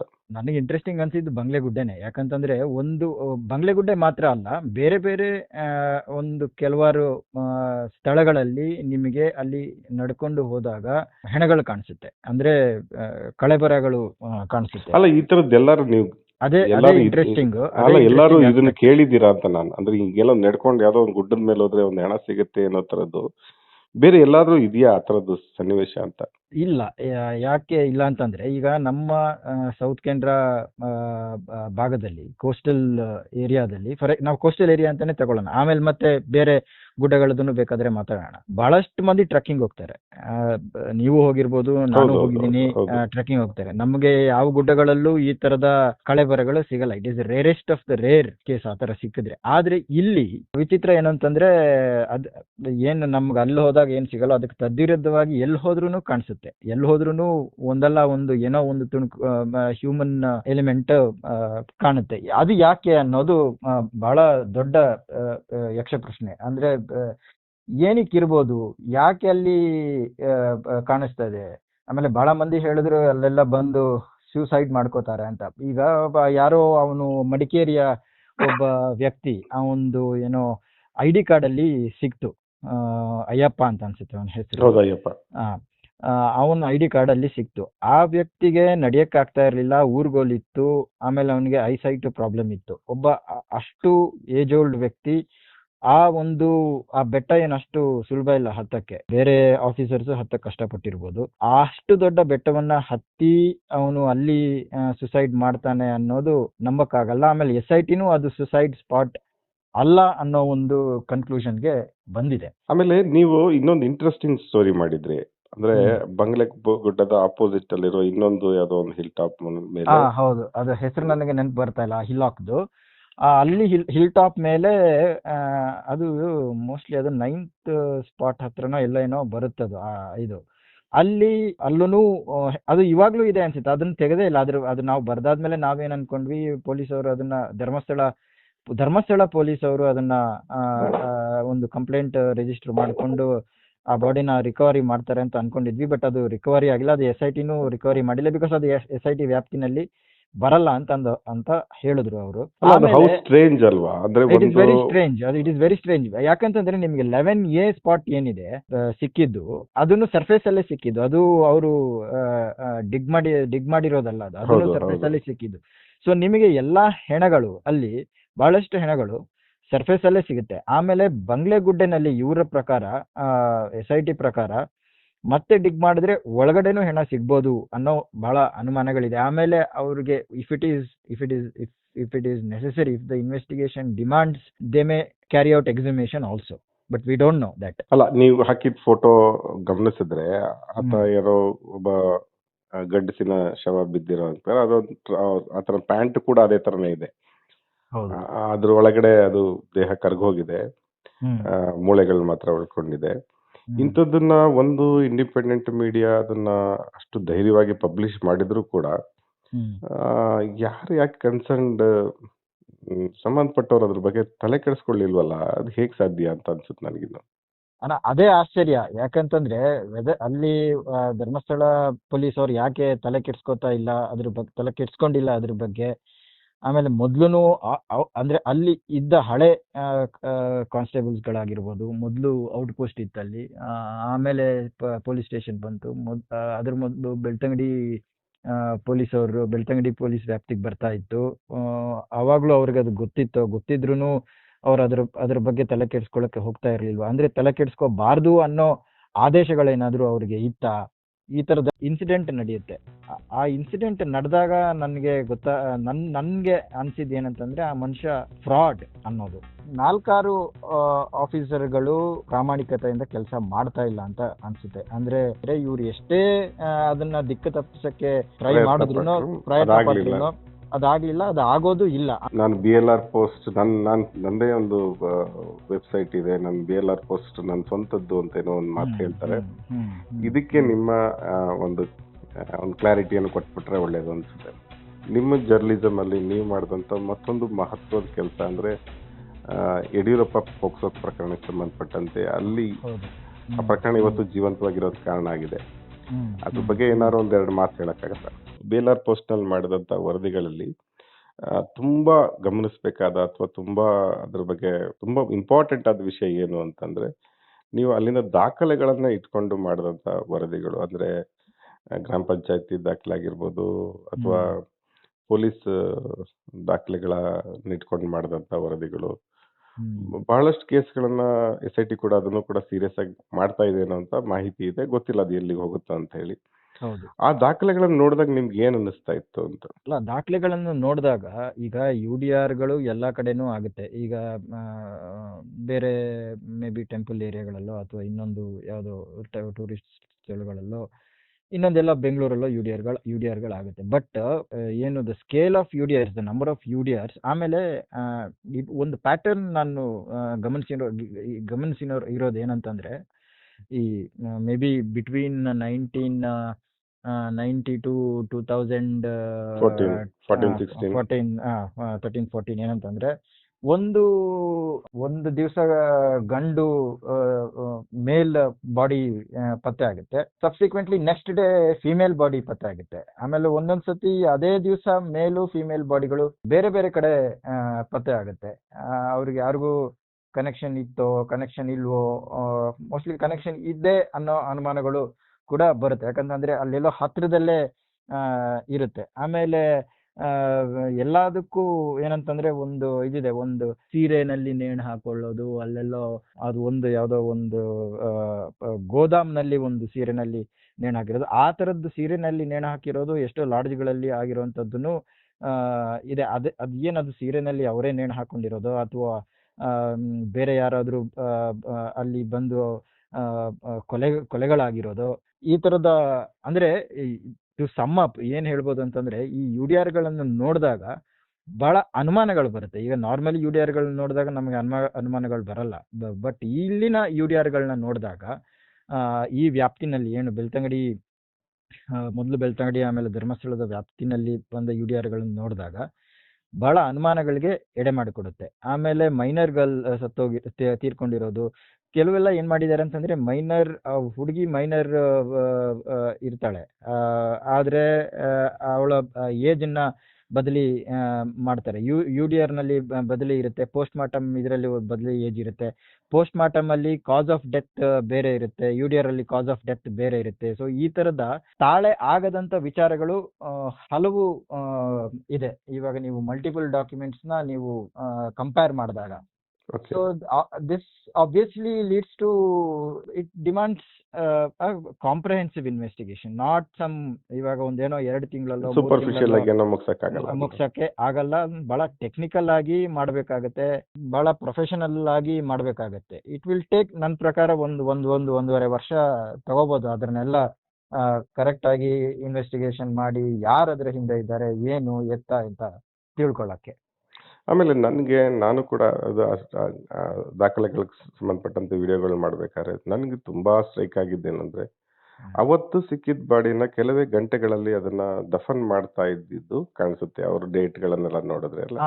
ಅದನ್ನ ನನಗೆ ಹೇಳಕ್ಕೆ ಮರ್ತೋಗಿದೆ. ಏನಂತಂದ್ರೆ ಅದೇ ಅದನ್ನ ಆಮೇಲೆ ಅವರು ಕಂಪೈಲು ಮಾಡಿದ್ದಾರೆ. ಅದೇ ದಿವಸ 73 74 ಏನೋ ಬಾಡಿಗಳು ಬಿಟ್ವೀನ್ ಸೆವರಲ್ Yes. ಇಯರ್ಸ್. ಅದೇ ಬೆಳಗ್ಗೆ ಸಿಗುತ್ತೆ, ಸಾಯಂಕಾಲ ದಫನ್ ಮಾಡ್ತಾರೆ. ಬೆಳಗ್ಗೆ ಸಿಗುತ್ತೆ, ಸಾಯಂಕಾಲ ದಫನ್ ಮಾಡ್ತಾರೆ. ಅಂದ್ರೆ ಅಲ್ಲಿ ಏನ್ ಅವ್ರು ಪೋಸ್ಟ್ ಮಾರ್ಟಮ್ ಮಾಡಿದಾರೋ, ಪೋಸ್ಟ್ ಮಾರ್ಟಮ್ ಮಾಡಿಲ್ವೋ, ಅದಕ್ಕೆ ಯಾವುದಕ್ಕೂ ಸರಿಯಾದ ದಾಖಲೆಗಳಿಲ್ಲ. ಯಾಕೆ ಅಷ್ಟು ಹರಿಬರಿಯಲ್ಲಿ ಒಂದು ಹೆಣವನ್ನ ಆ, ವಿಲೇವಾರಿ ಆ, ಮಾಡ್ತಾ ಇದ್ರು. ವಿಲೇವಾರಿ ಮಾಡ್ತಾ ಇದ್ರು. ಒಂದೆರಡು ಹೆಣನ ಐ ಥಿಂಕ್ ಸುಟ್ಟಿದಾರು ಕೂಡ, ಸುಟ್ಟಿರೋದು ಕೆಲವು ಉದಾಹರಣೆಗಳಿವೆ. ಯಾಕೆ ಆ ತರ ಮಾಡಿದ್ರು? ಇದ್ರ ಹಿಂದೆ ಯಾರಾದ್ರೂ ಹಂಗ ಮಾಡ್ಬೇಕು ಅನ್ನೋ ಇನ್ಸ್ಟ್ರಕ್ಷನ್ಸ್ ಇತ್ತ? ಯಾರಿಗಾದ್ರೂ ಭಯ ಇತ್ತ? ಅದೇನಾದ್ರೂ ಇನ್ನೂ ದಿವಸ ಇತ್ತು, ಐಡೆಂಟಿಫೈ ಮಾಡಿದ್ರೆ ಸಮಸ್ಯೆ ಆಗುತ್ತೆ ಅನ್ನೋ ಭಯ ಇತ್ತ ಯಾರಿಗಾದ್ರೂ? ಪೊಲೀಸ್ ಡಿಪಾರ್ಟ್ಮೆಂಟ್ ಅವರು ಯಾಕೆ ಆ ರೀತಿಯಾಗಿ ಮಾಡಕ್ಕೆ ಒಪ್ಕೊಂಡ್ರು? ಪಂಚಾಯತ್ ಪೊಲೀಸು ಇಬ್ರು ಸೇರ್ಕೊಂಡು ಯಾಕೆ ಆ ರೀತಿಯಾಗಿ ಮತ್ತೆ ಇದು ಅರಣ್ಯ ಇಲಾಖೆನು ಮಾಡಿದ್ರು? ಒಂದ್ ಅರಣ್ಯ ಹಂತದಲ್ಲಿ. ಇಲಾಖೆ ಒಂದ್ ಹಂತದಲ್ಲಿ ಅರಣ್ಯ ಇಲಾಖೆಯವರು ಮಾಡಿದ್ರು. ಆಮೇಲೆ ಎಲ್ಲಿ ಅನ್ನೋ, ಆಮೇಲೆ ಈಗ ಒಂದು ಡೆಸಿಗ್ನೇಟೆಡ್ ಮೊದ್ಲು ಏನ್ ಹೇಳ್ತಾ ಇದ್ರು, ಅವ್ರಿಗೆ ಅಲ್ಲಿ ಸ್ಮಶಾನನೇ ಇಲ್ಲ ಅಂತ ಹೇಳ್ತಾ ಇದ್ರು. ರೀಸೆಂಟ್ ಆಗಿ ಅಲ್ಲಿ ಸ್ಮಶಾನ ಬಂದಿರೋದು ಅಂತ, ಮೇ ಬಿ ಪೋಸ್ಟ್ 2000 ಏನೋ ಸ್ಮಶಾನ ಬಂದಿರೋದು ಅಂತ. ಆದ್ರೆ ನಾರ್ಮಲಿ ನಾವು ನೋಡಿದಾಗ ಎಲ್ಲೆಲ್ಲಿ ಶಿವ ಟೆಂಪಲ್ಗಳಿರುತ್ತೆ ಅಲ್ಲೆಲ್ಲ ಅಕ್ಕಪಕ್ಕ ಒಂದು ಸ್ಮಶಾನ ಅಂತೂ ಇದ್ದೇ ಇರುತ್ತೆ. ಬಟ್ ನಾನಲ್ಲಿ ಹೋಗಿ ಕೇಳಿ ವಿಚಾರಿಸಿದಾಗ ಅಲ್ಲೊಂದು ಸ್ಮಶಾನನೂ ಇತ್ತು ಅಂತ. ಆಮೇಲೆ ಅಲ್ಲಿದ್ದ ಪಾಂಗಳದ ಹತ್ರ ಆಂಬುಲೆನ್ಸ್ ಒಂದು ಇತ್ತು ಅಂತ ಒಂದು ಹೇಳಿ ಇತ್ತು ಅಂತ ಹೇಳ್ತಾ ಇದ್ರು. ಆಮೇಲೆ ಮತ್ತೆ ಅಲ್ಲಿದ್ದ ಆಂಬುಲೆನ್ಸ್ ಯಾರು ಅವನ್ನ ಎನ್ಕ್ವೈರಿ ಮಾಡಿದರೆ, ಅವನ ಜೊತೆನೂ ಮಾತಾಡಿದಾಗ ಅವನು ಹೇಳಿದ್ದ ಅಲ್ಲೊಂದು ಸ್ಮಶಾನ ಇತ್ತು ಅಂತ. ಬಟ್ ಆ ಸ್ಮಶಾನನ ಹೊರತುಪಡಿಸಿ ಯಾಕೆ ಈ ಫಾರೆಸ್ಟ್ ಏರಿಯಾದಲ್ಲಿ ಅದನ್ನ ಹೂತು ಹಾಕಿದ್ರು? ಆಮೇಲೆ ಎಲ್ಲೂ ನಿಮಗೆ ಎಲ್ಲಿ ಹೂತು ಹಾಕಿದ್ದಾರೆ ಅನ್ನೋ ದಾಖಲೆಗಳೇ ಸಿಗಲ್ಲ. ಇಡೀ ದಾಖಲೆಗಳಲ್ಲಿ ಸ್ಪೆಸಿಫಿಕ್ ಆಗಿ ಎಲ್ಲಿ ಈಗ ಏನೋ ಒಂದು ಪಾಂಗಳ ಸ್ಮಶಾನನೋ ಇನ್ನೊಂದು ಸ್ಮಶಾನನೋ ಅಂತ ಆ ಥರದ್ದು ಒಂದು ಸ್ಪೆಸಿಫಿಕ್ ಮೆನ್ಷನಿಂಗೇ ಇಲ್ಲ. ಆ ಹೆಣ ಈಗ ನಾಳೆ ಯಾರೋ ಒಬ್ರು ಬಂದ್ರು, ಫೋಟೋ ಇವರು ದಫನ್ ಮಾಡಿದಾರೋ ಏನೋ ಮಾಡಿದಾರೋ, 1 ತಿಂಗಳಾದ್ಮೇಲೆ ಅವ್ರು ಎಲ್ಲೋ ಫೋಟೋ ನೋಡಿದ್ರು, ನನ್ನ ಮಗಳು ಇಲ್ಲೇ ಕಾಣೆ ಆಗಿದ್ದಾಳೆ, ಇಲ್ಲೇ ದಫನ್ ಮಾಡಿದ್ರೆ, ಎಲ್ಲಿ ದಫನ್ ಮಾಡಿದೀರಾ ಅಂತ ಕೇಳಿದ್ರೆ ಅವ್ರ ಹತ್ರ ಉತ್ತರ ಇಲ್ಲ. ಅಂದ್ರೆ ದೇರ್ ಇಸ್ ನೋ ವ್ಯಾಲ್ಯೂ. ಏನಂದ್ರೆ ಒಂದು ಹ್ಯೂಮನ್ ಆಂಗಲ್ ಅಲ್ಲಿ ನಾವು ಇದನ್ನ ನೋಡೋದಾದ್ರೆ, there is no value to the dead in that place. Because ಸುಮ್ನೆ ಏನೋ ಹೆಣ ಎಲ್ಲೆಲ್ಲೋ ಅಂದ್ರೆ ಕಸ ಬಿಸಾಡ್ದಂಗೆ ಹೆಣನ ದಫನ್ ಮಾಡಿದ್ದಾರೆ. ನೀವು ಹೇಳಿದ್ರಿ ವ್ಯಾಲ್ಯೂ ಅಂತ ಹೇಳಿ. ಅಂದ್ರೆ ಈ ಚಿನ್ನಯ್ಯನಿಗೆ ಸಂಬಂಧಪಟ್ಟಂತೆ ಅವನ ಜೊತೆ ಕೆಲಸ ಮಾಡ್ತಿದ್ದಂತ ರಾಜು ಅಂತ ಅನ್ನೋ ಒಬ್ಬ ವ್ಯಕ್ತಿ, ಅವನು ಸಂದರ್ಶನ ಕೊಡ್ಬೇಕಾದ್ರೆ ಆತ ಹೇಳ್ತಾ ಇದ್ದ, ಅವನು ಅಂದ್ರೆ ಹೆಣಗಳನ್ನ ದಾರ ಕಟ್ಬಿಟ್ಟು ಎಳ್ಕೊಂಡ್ ಬರ್ತಾ ಇದ್ರು ಅಂತ ಹೇಳ್ತಾನೆ. ಮತ್ತೆ ಈ ಚಿನ್ನಯ್ಯ ಕೂಡ ಅವನು ಹೇಳ್ಕೊಂಡಿದ್ದಾನೆ, ಅಂದ್ರೆ ತಳ್ಳುಗಾಡಿಲಿ ಹೆಣನ ಹಾಕೊಂಡು ತಗೊಂಡ್ ಹೋಗ್ತಾ ಇದ್ರು ಅವರು ಅಂತ ಹೇಳಿ. ಅಂದ್ರೆ ಮಾತ್ರ ಅಲ್ಲ, ಅವರು ಹೆಣನ ತಳ್ಳುಗಾಡಿನಲ್ಲಿ ತಗೊಂಡು ಹೋಗೋದು, ಆಮೇಲೆ ದಾರ ಕಟ್ಟಿ ಇಳ್ಕೊಂಡು ಹೋಗಿ ದಫನ್ ಮಾಡೋದು, ಅದು ಮಾತ್ರ ಅಲ್ಲ. ನಾನ್ ಮಾತಾಡಿರೋ ಕೆಲವರು, ಅದನ್ನ ನಾನು ಬರ್ದಿಲ್ಲ, ಕೆಲವರು ಏನ್ ಹೇಳಿದ್ದಾರೆ, ಹೆಣಗಳನ್ನ ಹಂಗೆ ನೀರಿಗೆ ದೂಡ್ತಾ ಇದ್ರು ಅಂತ. ಅಂದ್ರೆ they were throwing the dead bodies into the river. ಅಲ್ಲಿ ಏನು ನೇತ್ರಾವತಿ ರಿವರ್ ಇದೆಯಲ್ಲ, ಅದಕ್ಕೆ ದೂಡ್ತಾ ಇದ್ರು. ಆ ತರದ ನಿದರ್ಶನಗಳು ಇದೆ. ಬಟ್ ಆ ತರದ್ದು ಅದಕ್ಕೆ ಯಾವುದಕ್ಕೂ ದಾಖಲೆಗಳಿಲ್ಲ. ಅಂದ್ರೆ ಆ ತರ ದೂಡಿರೋ ಹೆಣಗಳಿಗೆ ದಾಖಲೆಗಳನ್ನೇ ಇಲ್ಲ. ಯಾಕಂತಂದ್ರೆ ಅದನ್ನ ಅವ್ರು ದಫನ್ ಮಾಡಿರಲ್ಲ, ಪಂಚಾಯತಿಗೆ ಬರಲ್ಲ, ಪಂಚಾಯತಿಯವರು ಅದನ್ನ ರೆಕಾರ್ಡ್ ಮಾಡ್ಕೊಳ್ಳಲ್ಲ. ಆ ತರದ್ ಎಷ್ಟು ಹೆಣಗಳ ಇದೆ ಅನ್ನೋದು ನನ್ನ ಪ್ರಕಾರ ಯಾರಿಗೂ ಗೊತ್ತೇ ಆಗಲ್ಲ. ಆ ಒಂದು ಇದೇನಿದೆ ಅದನ್ನ ಮೋಸ್ಟ್ಲಿ ಅದು ಹೊರಗಡೆ ತರಕ್ಕೆ ಆಗಲ್ಲ ಅಂತ ಅನ್ಸುತ್ತೆ. ಹೌದೌದು. ಒಟ್ಟಾರೆಯಾಗಿ ಅಂದ್ರೆ ಈಗ ಈ ಚಿನ್ನಯ್ಯ ಅನ್ನುವಂತ ವ್ಯಕ್ತಿ ಬಂದು ಅವನು ಒಂದು ಹೇಳಿಕೆ ಕೊಟ್ಟು ಅಲ್ಲಿಂದ ಶುರು ಆಗಿದಂತ ಪ್ರಕರಣ, ಆ ಕೇಸೇ ಸತ್ತೋಯ್ತು ಒಂದು ರೀತಿಯಲ್ಲಿ. ಅಂತಂದ್ರೆ ಅವನೇ ಅದರಲ್ಲಿ ಆರೋಪಿಯಾದ. ಈ ತರದ ಒಂದು ಬೆಳವಣಿಗೆ ನಿರೀಕ್ಷೆ ಮಾಡಿದ್ದ ನೀವು ಅಂತ ಒಬ್ಬ ಜರ್ನಲಿಸ್ಟ್ ಆಗಿದ್ರೆ ನಾನು ಕೇಳ್ತೀನಿ. ಇಲ್ಲ, ನಾನು ಇನ್ ದ ಬಿಗಿನಿಂಗ್ ನಾನು ಆ ಒಂದು ಕಲ್ಪನೆ ನನಗೆ ಇರಲಿಲ್ಲ. ಯಾವಾಗ ಒಂದು 4-5 ಸ್ಪಾಟ್ 6 ಸ್ಪಾಟ್ ಆದಾಗ ಹೆಣಗಳು ಸಿಗದೇ ಇದ್ದಾಗ ನನಗೆ ಯಾಕೋ ಅನುಮಾನಗಳು ಬರಕ್ಕೆ ಶುರುವಾಯಿತು. ಈ ಮನುಷ್ಯ ಏನು ಜೆನ್ಯೂನ್ ಆಗಿ ಬಂದಿದಾನ, ಅಥವಾ whether he is a plant by somebody, ಅಥವಾ ಇವನೇನಾದ್ರೂ ಅಪಾರ್ಚುನಿಸ್ಟಿಕ್ ಆಗಿ ಬಂದು ಆಕ್ಟಿವಿಸ್ಟ್ಗಳನ್ನ ಮಿಸ್ಗೈಡ್ ಮಾಡಿದಾನ, ಆಕ್ಟಿವಿಸ್ಟ್ಗಳು ಇವನ್ಗೆ ಎಕ್ಸಾಜರೇಟ್ ಮಾಡಕ್ಕೆ, ಇವನು ಹೇಳಿರೋದನ್ನ ಎಕ್ಸಾಜರೇಟ್ ಮಾಡಕ್ಕೆ ಹೇಳಿದಾರ. ಸೊ ಆ ಥರದ ಬಹಳ ಹಲವಾರು ಅನುಮಾನಗಳು ಬರಕ್ಕೆ ಶುರುವಾಯಿತು. ಆದರೆ ಒಂದು ಸರ್ತಿ ನಾನು ಅವನ್ನ ಭೇಟಿಯಾದಾಗ, ನಾನು ಇವರು ಫಸ್ಟ್ ಇಂಡಿಯಾ ಟುಡೇ ದವರು ಏನೋ ಇಂಟರ್ವ್ಯೂ ಮಾಡಿದ್ರು ಅನ್ಸುತ್ತೆ, ಆಮೇಲೆ ನ್ಯೂಸ್ ಮಿನಿಟ್ ಅವರು ಇಂಟರ್ವ್ಯೂ ಮಾಡಿದ್ರು. ಅದಾದ್ಮೇಲೆ ತದನಂತರದಲ್ಲಿ ನಾನು ಅವನ್ನ ಭೇಟಿಯಾದಾಗ ಅಲ್ಲಿ ಏನೋ ಒಂದು ಇನ್ಸಿಡೆಂಟ್ ನಡೆಯುತ್ತೆ. ಆ ಇನ್ಸಿಡೆಂಟ್ ನಡೆದಾಗ ನನಗೆ ನನ್ಗೆ ಅನ್ಸಿದ್ ಏನಂತಂದ್ರೆ, ಆ ಮನುಷ್ಯ ಫ್ರಾಡ್ ಅನ್ನೋದು, ಹಿ ಇಸ್ ನಾಟ್ ಜೆನ್ವಿನ್ ಅಂತ. Maybe he has used this opportunity to further his agenda ಅನ್ನೋದು ನನಗೆ ಅಂದ್ರೆ I had that there was a confirmation on that. However ಮತ್ತೆ ಅದ್ರ ಹೊರತಾಗಿನೂ, ಅವನು ಏನು ಫ್ರಾಡ್ ಹೊರತಾಗಿನೂ ಅವನು ಹೇಳಿರೋದ್ರಲ್ಲಿ ಸತ್ಯಗಳು ಇದೆ. ಅವನಲ್ಲಿ ಕೆಲವು ಕಡೆ ದಫನ್ ಮಾಡಿರೋದು, ಆಮೇಲೆ ಕೆಲವು ಅಲೀಜ್ಡ್ ಕ್ರೈಮ್ಗಳಲ್ಲಿ ಭಾಗವಹಿಸಿರೋದು, ಆ ಸತ್ಯಗಳು ಇದೆ. ಅದು ಇನ್ನು ಇನ್ವೆಸ್ಟಿಗೇಷನ್ ಅಲ್ಲೇ ಹೊರಗಡೆ ಬರಬೇಕು. ಬಟ್ ಆ ಮನುಷ್ಯ ಏನು ಮೊದಲು ಬಂದಾಗ ಹೇಗೆ ಏನು ಅವನು ಭೀಮಾ ಅಂತ ಏನು ಬಂದಿದ್ದ ಚಿನ್ನಯ್ಯ, ಅವನ ಮೇಲೆ ಬಹಳ ಹೋಪ್ಸ್ ಇತ್ತು. ಆಮೇಲೆ ಅವನು ಜೆನ್ವಿನ್ ಅಂತಾನೆ ನಾನು ಅನ್ಕೊಂಡಿದ್ದೆ. ನೀವೇನ್ ಹೇಳ್ತಿದ್ರ ಅದು ಬಹಳ ಜನಕ್ಕೆ ಅದು ಅರ್ಥ ಆಗಲ್ಲ ಅನ್ಸುತ್ತೆ. ಅಂದ್ರೆ ಅರ್ಥ ಆಗೋ ಕಾಲ ಬಂದಾಗ ಅರ್ಥ ಆಗುತ್ತೆ. ಮೇ ಬಿ ಅದನ್ನ ಈ ಸತ್ಯನ ಅರ್ಗಿಸ್ಕೊಳ್ಳೋದಕ್ಕೂ ಕೂಡ ಕಷ್ಟ ಆಗತ್ತೆ. ನೀವೇನ್ ಇನ್ಸಿಡೆಂಟ್ ಬಗ್ಗೆ ಹೇಳ್ತಿದ್ದೀರಾ ಅಥವಾ ನಿಮ್ಗೆ ಎಲ್ಲಿ ರಿಯಲೈಸ್ ಆಯ್ತು ಅನ್ನೋದು ಕೂಡ. ಈಗ ಅಲ್ಲಿಂದ ಸ್ವಲ್ಪ ಮುಂದಕ್ಕೆ ಹೋಗೋಣ. ಅಂದ್ರೆ ಎಲ್ಲೋ ಒಂದ್ ಕಡೆ BLR ಪೋಸ್ಟ್ ಒಂದ್ ರೀತಿ ಪೊಲೀಸ್ ನೆರೆಟಿವ್ ಗಳನ್ನ ಹೇಳುತ್ತೆ ಅಥವಾ ಅಲ್ಲಿನ ಸ್ಟೋರೀಸ್ ಮಾತ್ರ ಹೇಳುತ್ತೆ ಅನ್ನುವಂತ ಸಂದರ್ಭದಲ್ಲಿ SIT ಒಳಗಡೆ ಏನೋ ಸಮಸ್ಯೆಗಳು ಶುರುವಾದಂತ ಸಂದರ್ಭದಲ್ಲಿ ಎಲ್ಲೋ ಒಂದ್ ಕಡೆ ಸಾಕ್ಷಿಗಳನ್ನ ಎದುರಿಸೋದು ಅಥವಾ ದೂರುದಾರರನ್ನ ಎದುರಿಸೋದು, ಅದನ್ನು ಕೂಡ ನೀವು ರಿಪೋರ್ಟ್ ಮಾಡ್ತಾ ಬಂದ್ರಿ. ಹೌದು, ಮಾಡಿದೀವಿ. ಹೌದು. ಅದಕ್ಕೆ ಸಂಬಂಧಪಟ್ಟಂತೆ ಏನಾದ್ರು ಹೇಳ್ಬೋದಾ ಅಂತ? ಈಗ SIT ನಲ್ಲಿ ಈಗ ಇವರ ಕೆಲವ್ರದ್ದು ಆರೋಪ ಏನಂದ್ರೆ, ನಾನ್ ಗಮನಿಸಿದಾಗ, ನಾನು ಬೇರೆಯವರು ಏನ್ ಹೇಳಿದಾರೆ ಅನ್ನೋದನ್ನ ಅದ್ರ ಅವಶ್ಯಕತೆ ಇಲ್ಲ ಅಂತ ಅನ್ಸುತ್ತೆ.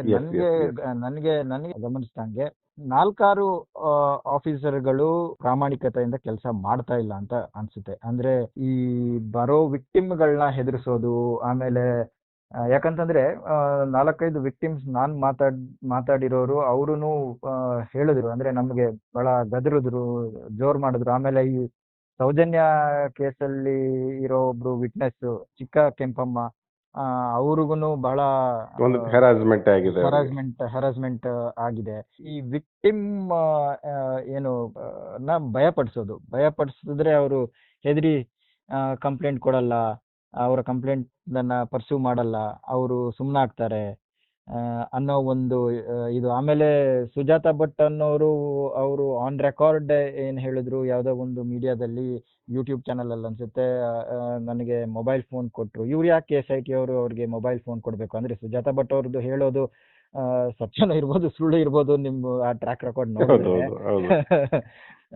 ಆದ್ರೂ ಒಂದು ಅನುಮಾನ ಬರುತ್ತೆ, ಇವ್ರು ಯಾಕಪ್ಪ ಇವ್ರಿಗೆ ಮೊಬೈಲ್ ಫೋನ್ ಕೊಡೋದು. ಆಮೇಲೆ ಕೆಲವು ಯಾರು ಈ ಇದ್ರ ಧರ್ಮಸ್ಥಳದ ಪರವಾಗಿ, ಅಲ್ಲಿ ಧರ್ಮಸ್ಥಳದ ಕೆಲವು ಇನ್ಫ್ಲೂಯೆನ್ಷಿಯಲ್ ಪರ್ಸನ್ಸ್ ಪರವಾಗಿ ಮಾತಾಡ್ತಾರೆ, ಅವರು ಆಫೀಸರ್ಸ್ ಗಳ ಜೊತೆ ಕಾಂಟ್ಯಾಕ್ಟ್ ಅಲ್ಲಿ ಇದ್ದು, ಕೆಲವು ವಿಕ್ಟಿಮ್ ಜೊತೆಗಳು ಕಾಂಟ್ಯಾಕ್ಟ್ ಬಂದು ಇವ್ರ ಜೊತೆ ನೀವು ಕಾಂಪ್ರಮೈಸ್ ಆಗಿ ಆ ಥರದ್ದೆಲ್ಲಾನು ವ್ಯವಹಾರಗಳು ನಡೆದಿದ್ದಾವೆ.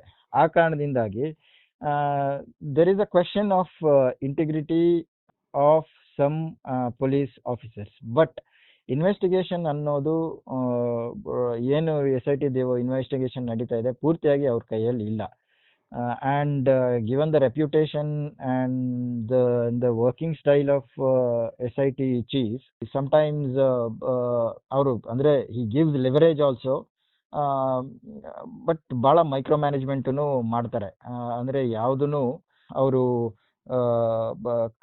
ಅವ್ರ ಕೈಯಿಂದ ಇನ್ವೆಸ್ಟಿಗೇಷನ್ ತಪ್ಪು ಹೋಗೋ ಹಂಗೆ ಅಥವಾ ಇನ್ವೆಸ್ಟಿಗೇಷನ್ ಡೈರೆಕ್ಷನ್ ಬೇರೆಯವರು ಚೇಂಜ್ ಮಾಡೋ ಹಂಗೆ ಅವರು ಮಾಡಕ್ಕೆ ಬಿಡಲ್ಲ. ಫಾರ್ ಇನ್ಸ್ಟೆನ್ಸ್, ಚಿನ್ನಯ್ಯನ ಕಂಪ್ಲೇಂಟ್ ಮಾಡ್ಬಿಟ್ಟು ಕಂಪ್ಲೇಂಟ್ ರಿಪೋರ್ಟ್ ಅಲ್ಲಿ ಚಿನ್ನಯ್ಯನ ಕಂಪ್ಲೇಂಟ್ ಮಾಡೋ ಪ್ಲಾನ್ ಇತ್ತು ಕೆಲವು ಆಫೀಸರ್ಸ್ ಅಲ್ಲಿ SIT ನಲ್ಲಿ. ಫಸ್ಟ್ ಅಕ್ಯೂಸ್ಡ್ ಇದ್ದ, ಆಮೇಲೆ ಸೆಕೆಂಡ್ 183 ಭಾರತೀಯ ನಾಗರಿಕ ಸುರಕ್ಷಾ ಸಂಹಿತದಲ್ಲಿ ಏನು ಸೆಕೆಂಡ್ 183 ಕೊಟ್ಟಾದ್ಮೇಲೆ ಇವ್ರೇನು ಕಂಪ್ಲೇಂಟ್ ರಿಪೋರ್ಟ್ ತಯಾರಿ ಮಾಡಬೇಕಾದ್ರೆ ಅವನನ್ನ ಕಂಪ್ಲೇಂಟ್ ಮಾಡಿ ಇವ್ರನ್ನ ಅಕ್ಯೂಸ್ಡ್ ಮಾಡಬೇಕು ಅನ್ನೋ ಒಂದು ಹೋರಾಟಗಾರನ ಅಕ್ಯೂಸ್ ಮಾಡಬೇಕು. ಹೋರಾಟಗಾರನ ಅಕ್ಯೂಸ್ಡ್ ಮಾಡಬೇಕು ಅನ್ನೋ ಪ್ಲಾನ್ಗಳು ಇತ್ತು. ಅದು ಮಾಡಕ್ಕೆ ಆಗಿಲ್ಲ ಅವ್ರಿಗೆ, ಪೊಲೀಸ್ ಕೆಳಗಡೆ ಇರೋರಿಗೆ ಅದನ್ನ ಮಾಡಕ್ಕಾಗಿಲ್ಲ. ಯಾಕಂತಂದ್ರೆ ಅದು ಆ ರೀತಿ ಮಾಡಕ್ಕೆ ಬರಲ್ಲ, ಟೆಕ್ನಿಕಲಿ ಆ ರೀತಿ ಮಾಡಕ್ಕೆ ಬರಲ್ಲ. ಅದನ್ನ ಆ ತರ ಮಾಡಿರ್ತಿದ್ರೆ ತನಿಖೆಯ ದಿಕ್ಕೆ ಬದಲಾಗ್ತಾ ಇತ್ತು. ಸೊ ಆ ಕಾರಣದಿಂದಾಗಿ ಅದು ಮಾಡಕ್ಕೆ ಬಿಡ್ಲಿಲ್ಲ. ಸೊ ನಾನು ಏನ್ ಹೇಳ್ಬೇಕಂತ ಇದೀನಿ ಅಂತಂದ್ರೆ, ಇವ್ರು ಎಷ್ಟೇ ಅದನ್ನ ದಿಕ್ಕು ತಪ್ಪಿಸಕ್ಕೆ ಟ್ರೈ ಮಾಡಿದ್ರು, ಪ್ರಯತ್ನ ಪಟ್ರು, ಅದಾಗ್ಲಿಲ್ಲ, ಅದು ಆಗೋದು ಇಲ್ಲ. ಆಮೇಲೆ ಇವಾಗ ಏನಿದೆ, ಚಿನ್ನಯ್ಯನ್ ಪಾರ್ಟ್ ಕಂಪ್ಲೇಂಟ್ ರಿಪೋರ್ಟ್ ಇವ್ರು ಫೈಲ್ ಮಾಡಾಗಿದೆ, ಕಂಪ್ಲೇಂಟ್ ರಿಪೋರ್ಟ್ ಫೈಲ್ ಮಾಡಿದ್ದಾರೆ. ಇನ್ನು ಇನ್ವೆಸ್ಟಿಗೇಷನ್ ಅಂತೂ ಇವರು SIT ಅವರು ಚಿನ್ನಯ್ಯನ ವಿಚಾರದಲ್ಲಿ ನನ್ ಕುತೂಹಲದ ಕ್ವಶನ್ ಇದೆ ನನಗೆ. ನೀವು ಕ್ರೈಮ್ ರಿಪೋರ್ಟಿಂಗ್ ಅಲ್ಲಿ ಸ್ವಲ್ಪ ಪಳಗಿರೋದ್ರಿಂದ ಕೇಳ್ತಾ ಇದೀನಿ. ಈಗ ಏನ್ 39/2025 ನಲ್ಲಿ ಕೇಸ್ನಲ್ಲಿ 211 ಅಡಿಯಲ್ಲಿ ಅದನ್ನ ಪ್ರಕರಣ ರಿಜಿಸ್ಟರ್ ಮಾಡ್ಕೊಂಡ್ರು. ಸಣ್ಣ ಒಂದು ಪಿಟಿ ಕೇಸ್ ತರದ್ದು ಸೆಕ್ಷನ್ ಅನ್ನು ಹಾಕಿ ಅದನ್ನ ಮಾಡಿದ್ರು. ಅದಾದ ನಂತರ ಬೇರೆ ಬೇರೆ ಸೆಕ್ಷನ್ಗಳನ್ನ ಸೇರಿಸಲಾಯ್ತು. ಅದರಲ್ಲೇ ಪರ್ಜರಿ ಮತ್ತೆ ಫೋರ್ಜರಿಗೆ ಸಂಬಂಧಪಟ್ಟ ಸೆಕ್ಷನ್ಗಳಿದ್ದು, ಚಿನ್ನಯ್ಯನ ಮೇಲೆ ಆಲ್ರೆಡಿ ಒಂದು ಕೇಸ್ ಇರ್ಬೇಕಾದ್ರೆ ಅದೇ ವಿಷಯಕ್ಕೆ ಸಂಬಂಧಪಟ್ಟಂತೆ ಇನ್ನೊಂದು ಕೇಸ್ ಮಾಡಕ್ ಬರುತ್ತಾ ಅಂತ. ನೀವ್ ಹೇಳ್ತಾ ಇರೋದು ಇನ್ನೊಂದು FIR. ಈಗ PCR ಕೋಟೆ ಒಂದು ಕಂಪ್ಲೇಂಟ್ ಆಗಿ ಒಂದು PCR ಮಾಡಿದ್ರೆ ಅದರಲ್ಲೂ ಮತ್ತೆ ಚಿನ್ನಯ್ಯನೇ ಆರೋಪಿ ಆಗ್ಬೇಕಾಗತ್ತೆ. ಅದು ಎರಡು ಆರೋಪಗಳು ಒಂದೇ. ಅಂದ್ರೆ ಈ 39/2025 ಇರೋ ಆರೋಪನು ಒಂದೇ. ನೆಕ್ಸ್ಟ್ 39/2000 ಹೌದು 39 ಅಂದ್ರೆ ಈಗ ಆ FIR ನ ಬೇಸ್ ಅನ್ನು ಇಟ್ಕೊಂಡು SIT ಅವರು ಇನ್ವೆಸ್ಟಿಗೇಷನ್ ಮಾಡಿದ್ರು. ಇನ್ವೆಸ್ಟಿಗೇಷನ್ ಮಾಡಿದಾಗ ಏನಾಯ್ತು, ಪರ್ಜುರಿ ಆಯ್ತು. ಪರ್ಜುರಿ ಅಂದ್ರೆ ಪರ್ಜುರಿ ಎಲ್ಲಾಗುತ್ತೆ? ಪರ್ಜುರಿ ಕೋರ್ಟ್ ಅಲ್ಲಿ ಆಗುತ್ತೆ. ಹೌದು. ಸೊ ಪರ್ಜುರಿ ಕೋರ್ಟ್ ಅಲ್ಲಿ ಆದಾಗ ಕೋರ್ಟ್ ಕಂಪ್ಲೇನೆಂಟ್ ಆಗುತ್ತೆ, ಅಂದ್ರೆ ಕೋರ್ಟೇ ವಿಕ್ಟಿಮ್ ಆಗುತ್ತೆ. ಹೌದು. ಸೊ ಇವ್ರೇನ್ ಧರ್ಮಸ್ಥಳದವ್ರು ವಿಕ್ಟಿಮ್ ಅಂತ ಹೇಳ್ತಾ ಇದಾರಲ್ಲ, ಧರ್ಮಸ್ಥಳದವ್ರು ವಿಕ್ಟಿಮ್ ಆಗಕ್ ಆಗಲ್ಲ ಟೆಕ್ನಿಕಲಿ. ಸೊ ಕೋರ್ಟ್ ವಿಕ್ಟಿಮ್ ಆಗುತ್ತೆ. ಸೊ ಆ ಕಾರಣದಿಂದಾಗಿ ಕೋರ್ಟ್ ಕಂಪ್ಲೇನೆಂಟ್ ಆಗುತ್ತೆ. ಸೊ ಕೋರ್ಟ್ ಕಂಪ್ಲೇನೆಂಟ್ ಆದ್ಮೇಲೆ ಕೋರ್ಟೇ ಕಂಪ್ಲೇನೆಂಟ್ ಆಗಿರೋದ್ರಿಂದ, ಆಮೇಲೆ ಕೋರ್ಟೇ ಡಿಸೈಡ್ ಮಾಡ್ಬೇಕಾಗಿರೋದ್ರಿಂದ ಅವರು PCR ಮಾಡ್ಬೋದು. ಅದ್ರಲ್ಲಿ ಏನು ಟೆಕ್ನಿಕಲಿ ಏನು ಪ್ರಾಬ್ಲಮ್ ಆಗಲ್ಲ. ಕೆಲವರು ಅದು ಮೇಂಟೈನೇಬಲ್ ಇಲ್ಲ, ಅದು ಕಂಪ್ಲೇಂಟ್ ರಿಪೋರ್ಟ್ ಮೇಂಟೈನೇಬಲ್ ಇಲ್ಲ ಅಂತ ಹೇಳ್ತಾರೆ. ಬಟ್ ಅದು ಟೆಕ್ನಿಕಲ್ ಮತ್ತೆ ಜುಡಿಷಿಯಲ್ ರಿವ್ಯೂಸ್ ಹೋಗುತ್ತೆ, ಮತ್ತೆ ಹೈಕೋರ್ಟ್ ಹೋಗುತ್ತೆ. ನೋಡ್ಬೇಕು ಅದೆಲ್ಲ. ನನ್ನ ಪ್ರಕಾರ ಅದೇನು ಪ್ರಾಬ್ಲಮ್ ಇಲ್ಲ ಅಂತ ಅನ್ಕೋತೀನಿ. ಅಂದ್ರೆ ಸೊ ಈಗ 39/2025 ನಲ್ಲಿ ಫಸ್ಟ್ ಯಾರಿದ್ದಾರೆ ಅಕ್ಯೂಸ್ಡ್, ಅದ್ರಲ್ಲಿ ಯಾರು ಅನ್ನೋನ್ ಪರ್ಸನ್ಸ್ ಅನ್ಸುತ್ತೆ ಅಕ್ಯೂಸ್ಡ್. ಫಸ್ಟ್ ರಿಜಿಸ್ಟರ್ ಆದಾಗ ಇವನ್ ಕಂಪ್ಲೇನೆಂಟ್, ಅವಾಗ ಯಾರು Chinnaiah complainant. So Chinnaiah complainant. Chinnaiah accused ಆಗಿರೋದು ಪರ್ಜುರಿನೇ. ಬೇರೆ ಯಾವ ಸೆಕ್ಷನ್ ಇದೆ? ಪರ್ಜುರಿ ಮತ್ತೆ ಫೋರ್ಜರಿ ಬಿಟ್ರೆ ಬೇರೆ ಯಾವ ಸೆಕ್ಷನ್ ಇಲ್ಲ ಅಲ್ಲ. ಈಗ ಹೋರಾಟಗಾರನ ಮೇಲೆ ಏನಾದ್ರೂ ಪ್ರಕರಣ ಆದ್ರೂ ಕೂಡ ಅಲ್ಲೂ ಕೂಡ ಇದೇ ಪರ್ಜರಿ ಮತ್ತೆ ಫೋರ್ಜರಿ ಆಧಾರದಲ್ಲೇ ಕೇಸ್ಗಳಾಗ್ತದ ಅಥವಾ ಬೇರೆ ಫೋರ್ಜರಿ ಆಧಾರದಲ್ಲೇ ಕೇಸ್ಗಳಾಗೋದು? ಅಲ್ಲ, ಪರ್ಜರಿ ಕಾನ್ಸ್ಪಿರಸಿ ಟು ಪರ್ಜರಿ. ಇವರು ಆಕ್ಟಿವಿಸ್ಟ್ ಗಳ ಮೇಲೆ ಏನು they are conspirators with Chinnayya to commit perjury and they are not co-conspirators against Dharmasthala. They are co-conspirators to commit perjury. ಅದನ್ನ ನಾವು ಕ್ಲಿಯರ್ ಆಗಿ ಅರ್ಥ ಮಾಡ್ಕೋಬೇಕು. ಇವಾಗ ಅವರು ವಿಕ್ಟಿಮ್ ಅಂತ ಏನ್ ಬಂದಿದ್ದಾರೆ, ಅವ್ರಿಗೆ ಲೋಕಸ್ ಸ್ಟ್ಯಾಂಡೈನು ಇಲ್ಲ ಅಂತ ಅನ್ಕೋತೀನಿ ನಾನು, ಅವ್ರು ವಿಕ್ಟಿಮ್ ಅಂತ ಹೇಳಕ್ಕೆ ಧರ್ಮಸ್ಥಳ ಅಥಾರಿಟೀಸ್. ಯಾಕಂತಂದ್ರೆ ಕಂಪ್ಲೇಂಟ್ ರಿಪೋರ್ಟ್ ನೀವು ಓದಿದ್ರೆ, ಜಿಸ್ಟ್ ನ ನೀವು ಓದಿದ್ರೆ, ಅದರಲ್ಲಿ ಎಲ್ಲೂನು ಅವರು ಧರ್ಮಸ್ಥಳ ವಿರುದ್ಧವಾಗಿ ಅಂತ ಎಲ್ಲೂನು ಅವ್ರು ಹೇಳಿಲ್ಲ.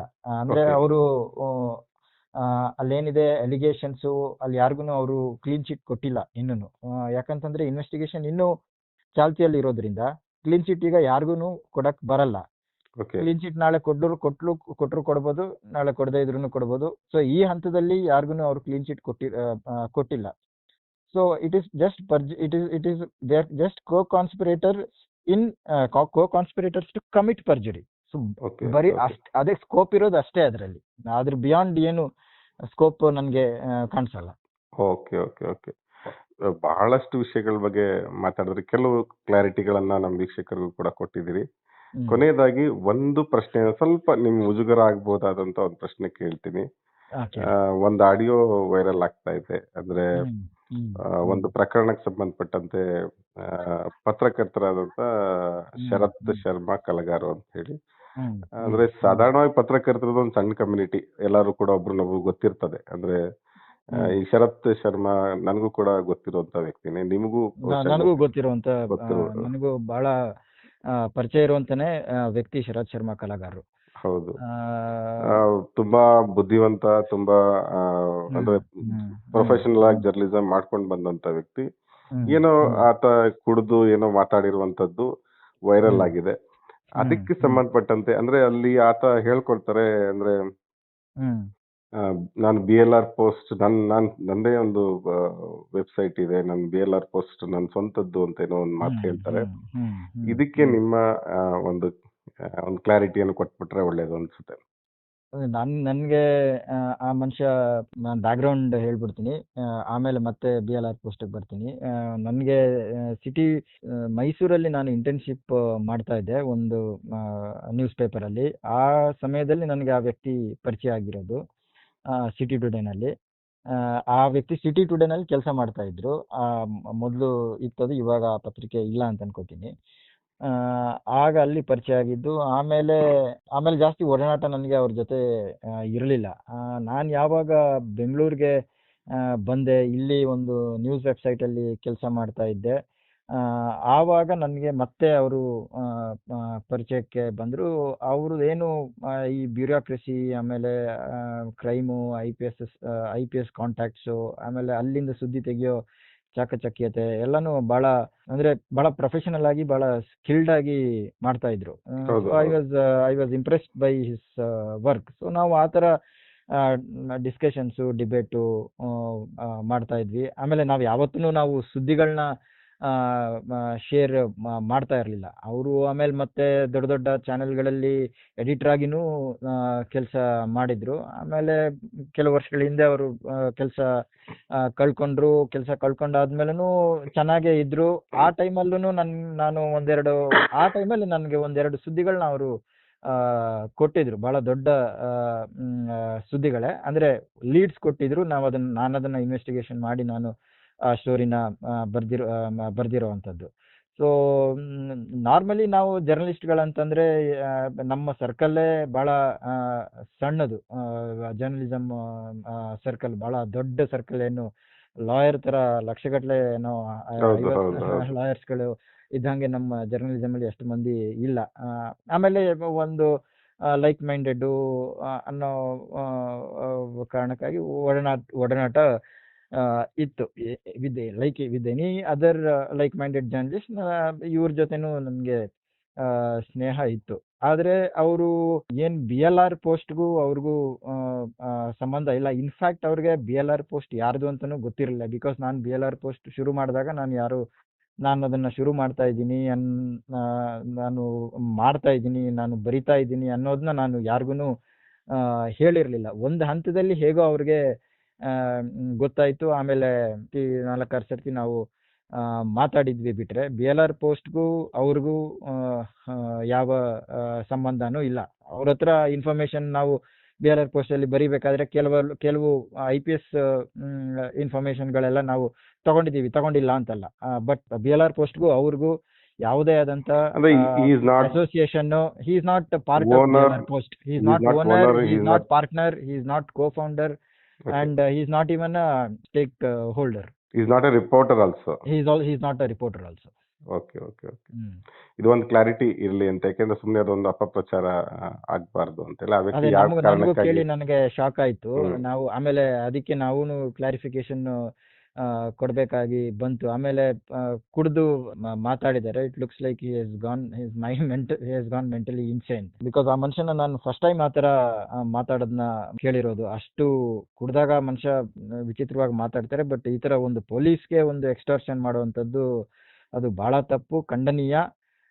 ಕಾನೂನಾತ್ಮಕವಾಗಿ ಏನಾಗುತ್ತೋ ಅದು ಆಗಲೇಬೇಕು. ಕೊನೆಯದಾಗಿ ಇನ್ನೊಂದು ಪ್ರಶ್ನೆಯನ್ನ ಕೇಳಲೇಬೇಕು. ಯಾಕಂದ್ರೆ ನಿಮ್ಮ ಅಂದ್ರೆ BLR ಪೋಸ್ಟ್ ನಿಂದ ಹೊರತಾಗಿ ನಿಮ್ಮ ಜರ್ನಲಿಸಮ್ ಅಲ್ಲಿ ನೀವು ಮಾಡಿದಂತ ಮತ್ತೊಂದು ಮಹತ್ವದ ಕೆಲಸ ಅಂದ್ರೆ ಯಡಿಯೂರಪ್ಪ ಪೋಕ್ಸೋ ಪ್ರಕರಣಕ್ಕೆ ಸಂಬಂಧಪಟ್ಟಂತೆ ಅಲ್ಲಿ ಹೌದು. ಎಲ್ಲಾ ಪಕ್ಷದವರು ಸೇರಿ ಆ ಪ್ರಕರಣವನ್ನೇನೋ ಮುಚ್ಚೆ ಹಾಕ್ಬಿಟ್ರು ಅನ್ನುವಂತ ಸಂದರ್ಭದಲ್ಲಿ ನೀವು ತಗೊಂಡಂತ ಸ್ಟ್ಯಾಂಡ್, ನೀವು ಮಾಡಿದಂತ ಏನೋ ಒಂದು ಪ್ರೊಆಕ್ಟಿವ್ ಜರ್ನಲಿಸಮ್, ಆ ಪ್ರಕರಣ ಇವತ್ತು ಜೀವಂತವಾಗಿರೋದಕ್ಕೆ ಕಾರಣ ಆಗಿದೆ. ಅದ್ರ ಬಗ್ಗೆ ಏನಾದ್ರು ಒಂದೆರಡು ಮಾತು ಹೇಳಕ್ಕಾಗತ್ತಾ? ಈಗ ಪಾಪ ಯಾರು ವಿಕ್ಟಿಮ್ದು ಮದರ್ ಏನಿದ್ದಾರೆ, ಅವ್ರ ಹೆಸರು ಹೇಳಕ್ ಬರಲ್ಲ because it's a POCSO act, ನಾವು Yes. ಐಡೆಂಟಿಟೀಸ್ ರಿವೀಲ್ ಮಾಡಕ್ಕಾಗಲ್ಲ. ವಿಕ್ಟಿಮ್ದು ಮದರ್ ಏನಿದ್ದಾರೆ ಅವರು ನನ್ನ ಹತ್ರ ಬರೋ ಮೊದಲು ಬಹಳ ಪೊಲಿಟಿಷಿಯನ್ಸ್ ಹತ್ರ ಹೋಗಿದ್ದಾರೆ ಈ ಯಡಿಯೂರಪ್ಪ ವಿಚಾರವಾಗಿ. ಆಮೇಲೆ ಆವಾಗಿನ ಪೊಲೀಸ್ ಕಮಿಷನರ್ ದಯಾನಂದ್ ಅವ್ರ ಹತ್ರನೂ ಹೋಗಿದ್ದಾರೆ. ಬಟ್ ಯಾರು ಅದನ್ನ ಸೀರಿಯಸ್ ಆಗಿ ತಗೊಂಡಂಗೆ ಕಂಡಿರ್ಲಿಲ್ಲ. ಯೂಶ್ವಲಿ ಪೋಕ್ಸೋ ಇರೋದ್ರಿಂದ ಬಹಳ ಸೀರಿಯಸ್ ಆಗಿ ತಗೊಂಡು ಇಮಿಡಿಯೇಟ್ಲಿ FIR ರಿಜಿಸ್ಟರ್ ಮಾಡಬೇಕು. ಬಟ್ ಅವರು ಮಾಡಿರ್ಲಿಲ್ಲ. ಆಮೇಲೆ ಈ ಅವರು ಯಾರು ಹೆಂಗಸಿದ್ದಾರೆ ಅವ್ರಿಗೆ ವಿಕ್ಟಿಮ್ ಏನಿದ್ದಾರೆ, she has faced this sexual harassment for the second time. First time by somebody from a close family circle, and ಆ ಕೇಸನ್ನು ಅವರು ಹೋರಾಟ ಮಾಡ್ತಾ ಇದ್ರು. ಆ ಕೇಸಲ್ಲೂ ಬಹಳ ಟಾರ್ಚರ್ ಅವ್ರಿಗೆ ಆಗ್ತಾ ಇತ್ತು. ಅದ್ರದ್ದು ವಿಚಾರವಾಗಿನೇ ನಾನು ಒಬ್ಬ IPS ಅಧಿಕಾರಿಯ ಅದರಲ್ಲಿ ಇನ್ವಾಲ್ವ್ ಇದ್ದಾನೆ ಅನ್ನೋ ಒಂದು ಸುದ್ದಿನ ಮೊದಲೇ ಬರೆದಿದ್ದೆ. ಅದಾದ್ಮೇಲೆ ಇದು ಆಯ್ತು. ಇದು ನನಗೆ ಗೊತ್ತಿರಲಿಲ್ಲ ಆಗಿರೋದು. ನಾನು ಏನು IPS ಅಧಿಕಾರಿಯ ವಿಚಾರವಾಗಿ ನಾನು ಬರೆದಿದ್ನೋ ಆ ವಿಚಾರವಾಗಿ ಒಂದ್ಸರ್ತಿ ನನಗೆ ಅವರು ಫೋನ್ ಮಾಡಿದ್ರು, ನಮ್ಗೆ ಯಾರು ಲಾಯರ್ ಇಲ್ಲ, ನಮ್ಗೆ ಸ್ವಲ್ಪ ಹೆಲ್ಪ್ ಮಾಡ್ಬೋದಾ ಏನು ಅಂತ. ಸೊ ಯಾರಾದ್ರೂ ಪ್ರೋ ಬೋನೋ ಲಾಯರ್ ಇದ್ದಾರಾ ಏನು? ನಾನು ಯಾರೋ ಒಬ್ರು ಲಾಯರ್ನ ಪರಿಚಯ ಮಾಡಿಸ್ಕೊಟ್ಟೆ. ಆ ಲಾಯರ್ ಹತ್ರ ಅವರು ಹೋದಾಗ ಆ ಲಾಯರ್ IPS ಅಧಿಕಾರಿಯ ಕೇಸ್ ಬಗ್ಗೆ ಮಾತಾಡ್ತಾ ಇರ್ಬೇಕಾದ್ರೆ ಅವರು ಆ ಲಾಯರ್ ಹತ್ರ ಅಳಲ್ ತೋಡ್ಕೊಂಡ್ರು. ನೋಡಿ, ನಮಗೆ ಈ ತರ ಎಲಿಜೆಡ್ಲಿ ಯಡಿಯೂರಪ್ಪ ಅವರು ಈ ತರ ಮಾಡಿದ್ದಾರೆ ನಮ್ಮ ಮಗಳಿಗೆ, ಏನ್ ಮಾಡೋದು ನಾವು? ಯಾರ ಹತ್ರ ಹೋದ್ರು ಯಾರು ಕೇಸ್ ರಿಜಿಸ್ಟರ್ ಮಾಡ್ತಾ ಇಲ್ಲ ಅಂತ. ಸೊ ಆ ಲಾಯರ್ ಇದ್ದವ್ರು ನನಗೆ ಫೋನ್ ಮಾಡಿ, ನೋಡಿ ಈ ತರ ಆಗಿದೆ, ನೀವು ಬೇರೆ ಯಾರ ರಿಪೋರ್ಟರ್ಗೆ ಹೇಳಿದ್ರೆ ಆಗಲ್ಲ, ಇದು ನೀವೇ ಬರಿಬೋದಾ, ನಿಮ್ಗೆ ಮಾಡ್ಬೋದಾ ನೀವು ಅಂತ. ನನಗೆ ಫಸ್ಟ್ಗೆ ನಂಬಿಕೆ ಬಂದಿರಲಿಲ್ಲ. ಅಂದ್ರೆ ಯಾವುದನ್ನು ನಾವು ನಂಬಬಾರ್ದು ರಿಪೋರ್ಟರ್ ಆಗಿ. ಎಲ್ಲಾನು ಅನುಮಾನದ ಕಣ್ಣಿಂದನೇ ಹ್ಯಾವ್ ಟು ಸಿ, ಆ ಥರನೇ ನೋಡ್ಬೇಕಾಗತ್ತೆ.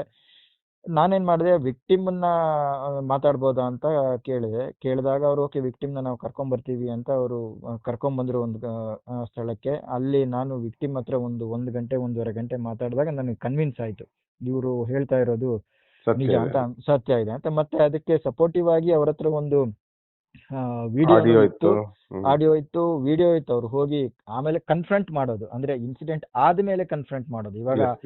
ಇವಾಗ ಅಲ್ಲಿದ್ದೆ ಆ ಇನ್ಸಿಡೆಂಟ್ ಆಗಿರೋ ವಿಡಿಯೋ ಇದ್ರೆ ನಮಗೆ ಮತ್ತೆ ಅನುಮಾನ ಬರುತ್ತೆ, ಇದೇನಿದು ಹನಿ ಟ್ರ್ಯಾಪ್ ಇರ್ಬೋದಾ ಅಥವಾ ಇನ್ನೊಂದೇನೋ ಎಕ್ಸ್ಟಾರ್ಷನ್ ಮಾಡಕ್ಕೆ ಅವ್ರು ಆ ಥರ ಮಾಡಿರ್ಬೋದೋ ಒಂದು ಅನುಮಾನಗಳು ಬರುತ್ತೆ. ಬಟ್ ಅದು ಆ ಥರದ ವಿಡಿಯೋ ಅಲ್ಲ. ಇದು ಇನ್ಸಿಡೆಂಟ್ ಆದ್ಮೇಲೆ ಮಗಳು ತಾಯಿಗೆ ಅದನ್ನ ಹೇಳಿದ್ಮೇಲೆ, ಆ ಥರ ಇನ್ಸಿಡೆಂಟ್ ಆಗಿದೆ ಅಂತ ಹೇಳಿದ್ಮೇಲೆ ಅವ್ರ ತಾಯಿ ಮತ್ತೆ ಅಲ್ಲಿಗೆ ಹೋಗಿ ಆ ಮೀಟಿಂಗ್ ಮುಗಿದ್ಮೇಲೆ ಹೊರಗಡೆ ಬಂದು ಮತ್ತೆ ಅಲ್ಲಿಗೆ ಹೋಗಿ ಯಡಿಯೂರಪ್ಪ ಅವ್ರನ್ನ ಕನ್ಫ್ರಂಟ್ ಮಾಡುವಂತ ವಿಡಿಯೋ ಇದ್ದಿದ್ದು. ಸೊ ಅದಕ್ಕೆ ನನಗೆ ಅದು ಬಹಳ ಜೆನ್ವಿನ್ ಅಂತ ಕಂಡು ಬಂದು, ನಾನು ಯಾರಿಗೆ ಹೇಳಬೇಕೋ, ಯಾರಿಗೆ ಹೇಳಿದ್ರೆ ಅಂದ್ರೆ ಆ ಸಂದಿಗ್ಧ ಪೊಲಿಟಿಕಲ್ ಏನೋ ಇದು ಯಾವುದು ಸಿನಾರಿಯೋ ಅದು, ಅಂದ್ರೆ ಅವ್ರ ವಿರುದ್ಧ ಯಾರು ರೆಡಿ ಇರಲ್ಲ FIR ರಿಜಿಸ್ಟರ್ ಮಾಡಕ್ಕೆ. ಸೊ ಕೆಲವು ಲೀಡರ್ಸ್ಗಳನ್ನ ನಾವು ಬೈಪಾಸ್ ಮಾಡಬೇಕು ಈ ವಿಚಾರದಲ್ಲಿ. ಸೊ ಯಾರ ಹತ್ರ ನಾವು ಮಾತಾಡಿದ್ರೆ ರಿಜಿಸ್ಟರ್ ಆಗುತ್ತೆ ಅನ್ನೋದನ್ನ ನಾನು ತಿಳ್ಕೊಂಡು ಅವ್ರ ಹತ್ರ ಮಾತಾಡಿ ಆಮೇಲೆ ರಿಜಿಸ್ಟ್ರು ಆಯ್ತದು. ಅಂದ್ರೆ ನಾವು ಯಾರ ಹತ್ರ ಮಾತಾಡ್ಬೇಕೋ ಅವ್ರ ಹತ್ರ ನಾನು ಮಾತಾಡಿದೆ, ಬಿಕಾಸ್ ವಿಕ್ಟಿಮ್ಗೆ ಜಸ್ಟಿಸ್ ಸಿಗಬೇಕು ಅನ್ನೋ ಕಾರಣದಿಂದ. ಮಾತಾಡಾದ್ಮೇಲೆ ಅವರು ಅಲ್ಲೂ ಬಹಳ ಕಷ್ಟ ಆಯ್ತು ರಿಜಿಸ್ಟರ್ ಮಾಡಕ್ಕೆ. ಶುರುನಲ್ಲಿ ರಿಜಿಸ್ಟರ್ ಮಾಡ್ಕೊಳ್ಳಲ್ಲ ಅಂತ ಅಂದ್ರು. 7:30 ಏನೋ ಹೋಗಿದ್ರು ಅವರು. 11:30 ಗಂಟೆ ಅಷ್ಟೊತ್ತಿಗೆ ರಿಜಿಸ್ಟರ್ ಆಗಿದೆ. ಅಂದ್ರೆ ಅದು ಎಲ್ಲಿಂದನೋ ಹೋಗಿ ಯಾರಿಂದನೋ ಫೋನ್ ಬಂದು ಅದಾದ್ಮೇಲೆ ರಿಜಿಸ್ಟರ್ ಆಗಿರೋದು. ಅಂದ್ರೆ ನಂಬರ್ 2 ಏನಿದ್ರು ನಮ್ಮ ಕರ್ನಾಟಕದಲ್ಲಿ ಇವಾಗಿದ್ದಾರೆ, ಅವ್ರಿಗೂ ಗೊತ್ತಿರಲಿಲ್ಲ. ಅದಕ್ಕೆ ಅವ್ರು ರಿಜಿಸ್ಟರ್ ಆದ್ಮೇಲೆ ಸೆಕೆಂಡ್ ಡೇ ಹೋಮ್ ಮಿನಿಸ್ಟರ್ನ ಹೋಗಿ ಮಾತಾಡಿ ಬಂದಿರೋದು, ಇದೇನಿದೆ, ಏನಿದೆ ಕತೆ, ಏನಾಗಿದೆ ಅಂತ. ಸೊ ಬಹಳ ಅಂದ್ರೆ ಒಂದು ವಾರ 10 ದಿವಸ ಬಹಳ ಕಷ್ಟಪಟ್ಟು ಅದನ್ನ ಕೇಸ್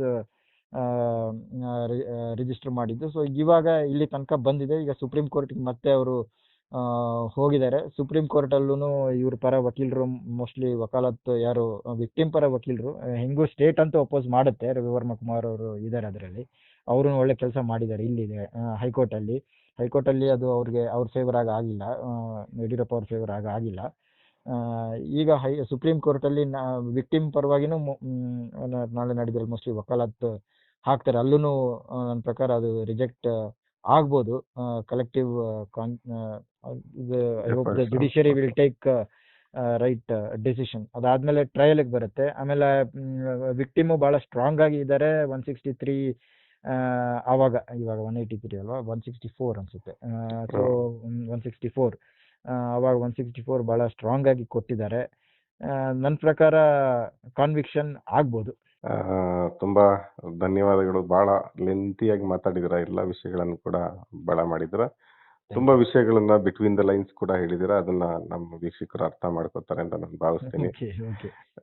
BLR ಪೋಸ್ಟ್ ಅದು ನಿಜವಾಗ್ಲೂ ಸಂತ್ರಸ್ತರು ಯಾರಿದ್ದಾರೆ, ನಿಜವಾಗ್ಲೂ ಅದೇ ಸಂತ್ರಸ್ತರು ಅಂತ ಹೇಳ್ಕೊಂಡು ಎಲ್ಲರೂ ಬಂದ್ಬಿಡ್ತಾರೆ ಇವಾಗ ಇದಂತ ಸನ್ನಿವೇಶ. ಅಂತ ನಿಜವಾದ ಸಂತ್ರಸ್ತರಿಗೆ ನ್ಯಾಯ ಕೊಡಿಸುವ ದಿಕ್ಕಿನಲ್ಲಿ ಅಂದ್ರೆ ಜರ್ನಲಿಸಂ ಕೂಡ ಅಂದ್ರೆ ಜನರ ಪಕ್ಷಪಾತಿಯಾಗಿರ್ಬೇಕು ಅಂತ ಅನ್ಕೊಂಡ್ ಬಂದವ ನಾನು. ಅಂದ್ರೆ ಶೋಷಿತರು ನೊಂದವರ ಪಕ್ಷಪಾತಿಯಾಗಿ ಇರ್ಬೇಕು ಅಂತ ಹೇಳಿ ಅದೇ ರೀತಿ BLR ಪೋಸ್ಟ್ ಒಂದು ದೊಡ್ಡ ಹೆಜ್ಜೆಯನ್ನ ಮೈಲಿಗಲನ್ನ ಇಡ್ತಾ ಹೋಗ್ಲಿ ಅಂತ ನಮ್ಮ ಡಿಟಾಕ್ಸ್ ನ ಎಲ್ಲ ವೀಕ್ಷಕರ ಪರವಾಗಿ ನಿಮ್ಗೆ ಹಾರೈಸ್ತೇನೆ. Thank you. ಇದು ಇನ್ನೊಂದು ನಮ್ಮನ್ನ ರೆಕಗ್ನೈಸ್ ಮಾಡಿ ನೀವು ಮಾತಾಡ್ಸಿದಕ್ಕೆ ಥ್ಯಾಂಕ್ ಯು. ಆಮೇಲೆ ಇದು ಫಸ್ಟ್ ಯಾರೋ ಒಬ್ರು ನನ್ನನ್ನು ಮಾತಾಡ್ಸೋದು. ನಾನು ಯಾವತ್ತು ಬೇರೆಯವ್ರನ್ನ ಮಾತಾಡಿಸ್ತಾ ಇದ್ದೆ. ನಾನು ಮಾತಾಡಿದ್ರೆ ಏನಾದರೂ ತಪ್ಪಿದ್ರೆ ದಯವಿಟ್ಟು ಕ್ಷಮಿಸಿ. Thank you.